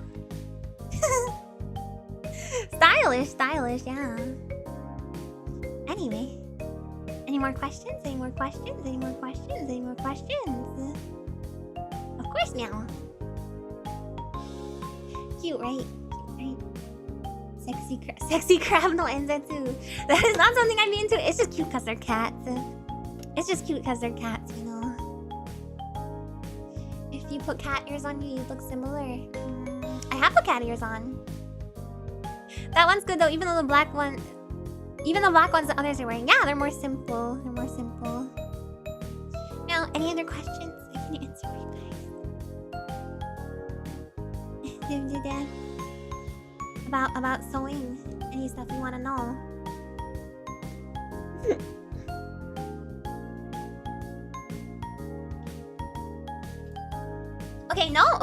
Okay, we're gonna go back. No questions for meow. Okay. No meow questions for now. Hello, yo gabi. Yeah, about sewing. What's the strangest material or fabric I've had to work with? Strangest.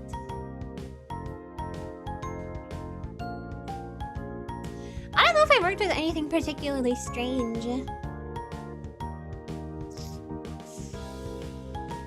I've used like I helped my friend, one of my friends make a costume before. Swimsuit material is difficult. Four-way stretch material, four-way stretch material is difficult. But if you have a serger, which I do have, it's okay. Have you heard about how some cosplayers are sewing electronics directly into their cosplay these days? Yeah, it's cool. It's cool. Yeah, cosplayers, they got a lot of tricks up their sleeves. But I've helped friends make costumes before, and I worked with this crazy gold bias tape. I'll see if I can find a picture of what it actually, the actual one that I used.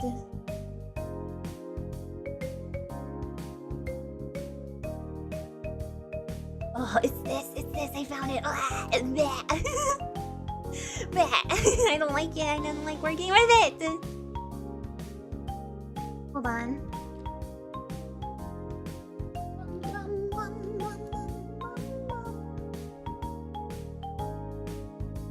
I just took a snapshot. But it looks like this, okay? So it's gold in color. And it is bias tape. So bias tape is like, you usually use it, it's cut on the bias, which is like, so woven fabric is like this, right? It's like this because it's woven. So if you cut a strip on the fabric that's like this, you're going with the grain, right? But if you cut a piece that's like this is called cutting on the bias. And the bias of clothing makes it so that, or the bias of fabric makes it so that it's a lot easier to like curve the fabric, to sew it around a curve. So I can show you an example of the difference. If I can find, I'm sure somebody has taken a picture that shows the difference between the difference between cutting it on the bias and then just cutting a strip of rectangular fabric with the grain.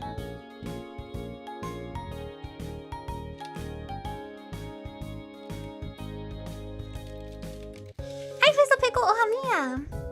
Thank you for coming.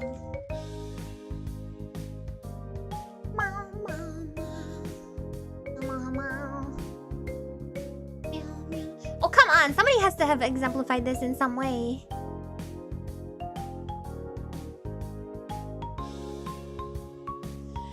Well, okay. I'll just explain it the best I can. So if you use bias tape to bind a curve like this, it will go along the curve really nicely, right? But if you use just a strip of fabric to go along the curve, it's going to get like bunched up like this. Because it's not meant to curve in that way when it's on the grain, because it doesn't have this like flexibility that this area of the weaving gives it. It's kind of hard to explain. But that's what bias tape is. Anyway, I was helping a friend with a costume, and I had to use this gold bias tape, and it's literally made with plastic. It's literally like pieces of plastic woven together. And every time it was so hard to sew through, and every time I sewed, I made a stitch. It made like a gigantic hole through it, and every time I cut it, it would fray like crazy, and the edges would fray like crazy. And it was so hard to work with. So that was the strangest one. What piece did you work on that made you feel really confident in your sewing? Like the piece that you finished and thought, I'm kind of nice at this. I made a you know, it's actually just, it was really simple. It was like a circle skirt. So basically just a flowy skirt that's kind of like this.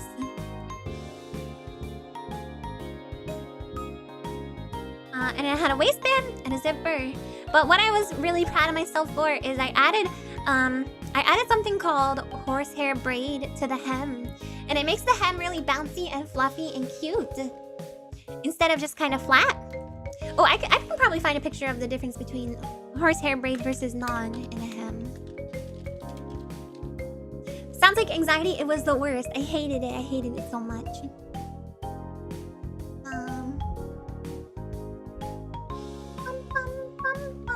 Oh yeah, there should be lots of pictures of this sort of thing.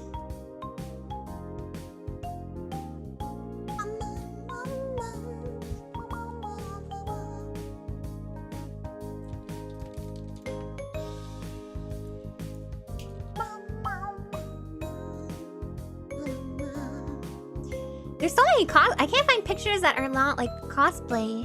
But I just used it in a regular skirt. Oh, here's a good example. Or is this a good example? I don't know. Theirs looks kind of whack. Theirs looks kind of not great.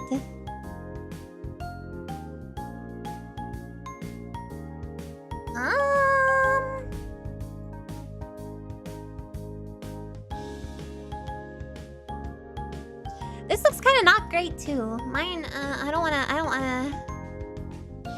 wanna bad talk these people, but mine looked... It wasn't obvious that there was horsehair braid in the hem.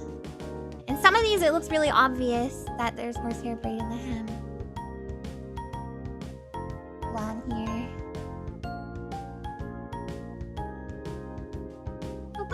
Okay, well, I'll just use a picture that is kind of not the best example, but it is an example.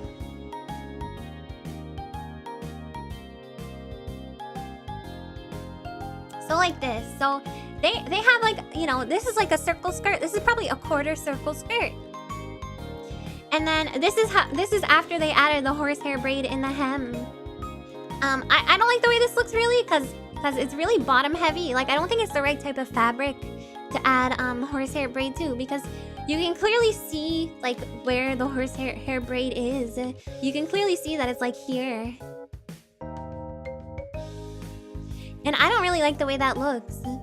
So I don't know if I would personally use this type of fabric for a skirt that I'm going to use horsehair braid with. But anyway, I hand sewed the horsehair braid in it. So it was a really, really pretty hem, and you can and you couldn't see the horsehair braid. And I hand sewed it, so I sewed it with an invisible hem stitch. But you have to hand sew. So basically, an invisible hem stitch is you fold a piece of fabric over and you sew it like normal on the back. Like you go through the fabric like normal. But instead of going all the way through the front side of the fabric, you just grab like a single thread from the fabric, or like two single threads out of the weave. And then you bring it back. And then you do the same thing. You're just picking up like two single threads. So once you iron the other side, you can just barely see that there's little dots there that make the hem once you iron it. Actually, I can find a picture. Wow, Google's so helpful. So I was really proud of myself because that one took a lot of time, and that was really, really tough.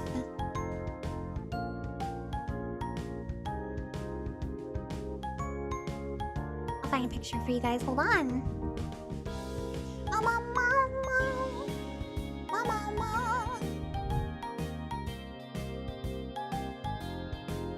Oh, here, this person did it with a contrasting fabric, so or thread color. So you're supposed to use the same thread color so that it's not as obvious.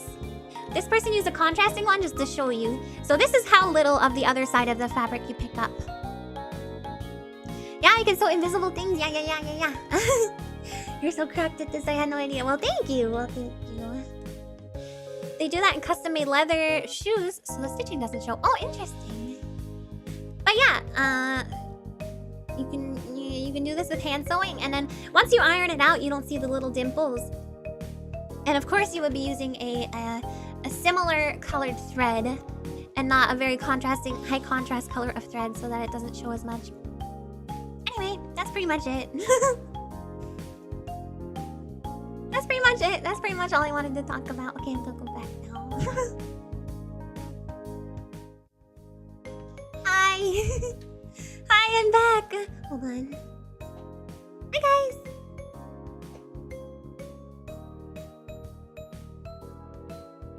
me just get myself situated here.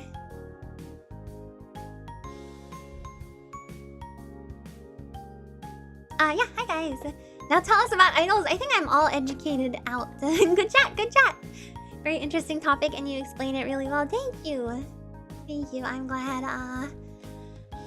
I'm glad. I just wanted to talk about stuff and just relax with you guys because I had a busy day.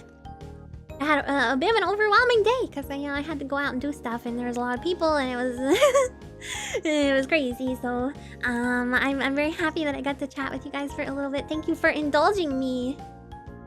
Why does the end of the stream high hit different? Because you know it's gonna end soon, maybe. Stuff was talked. Yeah, stuff was talked. Exactly. It's nice to hear people go off about things they're passionate about. I'm glad. I'm glad. You know, I was hesitant to talk about this kind of stuff before. But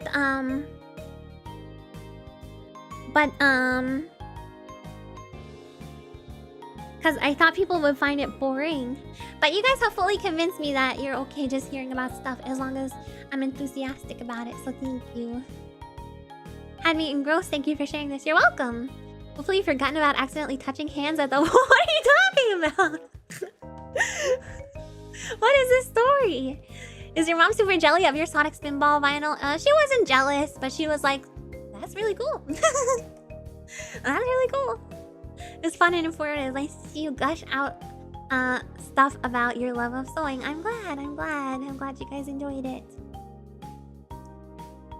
It's cute seeing you talk about stuff you enjoy.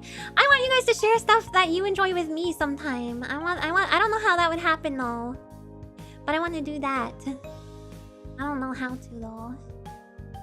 Maybe you guys can, like, I don't know, make PowerPoint, write me a paper and I'll read your paper. I don't know.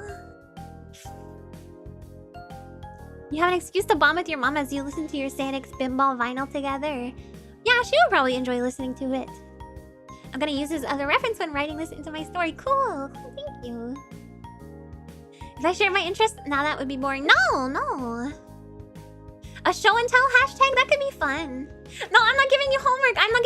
I just want to learn about the stuff you guys like too, because you guys are so nice about learning about listening to all of the stuff that me ramble on about all the stuff that I'm interested in. And I want to give you guys the same treatment. I wasn't serious about a paper. A 30-minute presentation on Payday 2's broken game mechanics. Is that what you're passionate about? That would probably be interesting. I can type something about typewriters. Typewriters are super cool. Yeah, website building tomorrow. Any plans on when you'll be tackling Hypnospace Outlaw? It might give you some inspiration. I'm not sure. I'm not sure yet. I kind of just bought it, so I haven't really thought about it yet. Just rhythm games? I love rhythm games too. Rhythm games are really cool. How Skullgirl's combo system works? I mean, you can try. I probably won't understand it. That doesn't mean I don't want to hear about it though. Cosplay prop making? That would be super interesting. I'm gonna write her interest in our interest in her secret spreadsheet. You guys know that you guys should know by now that I don't have enough.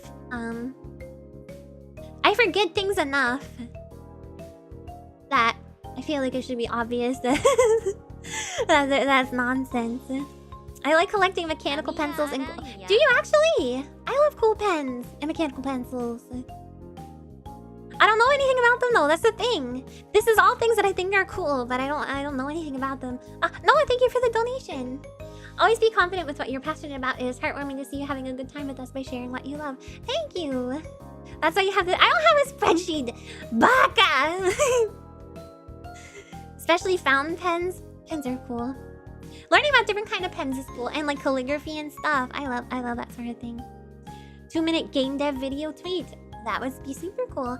Again, I can't guarantee that I would understand it, but I would love to hear about the stuff you guys love. So thank you for listening to me talk about something that I really like. I'll try and eventually share one of my projects with you guys. I would love to do that. No, PGA never tweeted back at me. No, he didn't.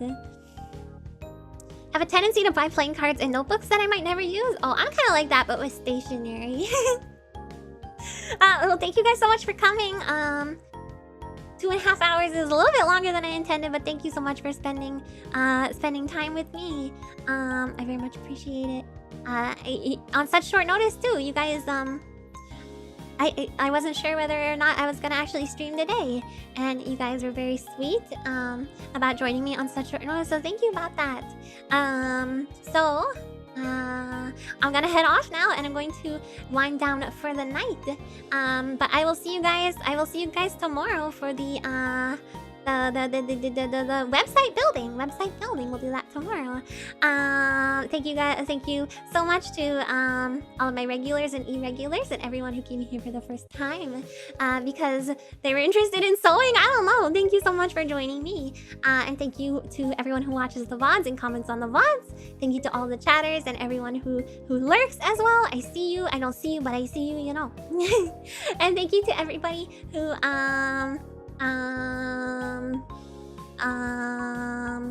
thank you to all my Dreamweavers. Here it goes. All my Dreamweavers, my buckos, my everyone who donates, everyone who donates memberships, and my mods as well for modding this Geurilla stream on short notice. I really appreciate that, you guys. Thank you for making time for me.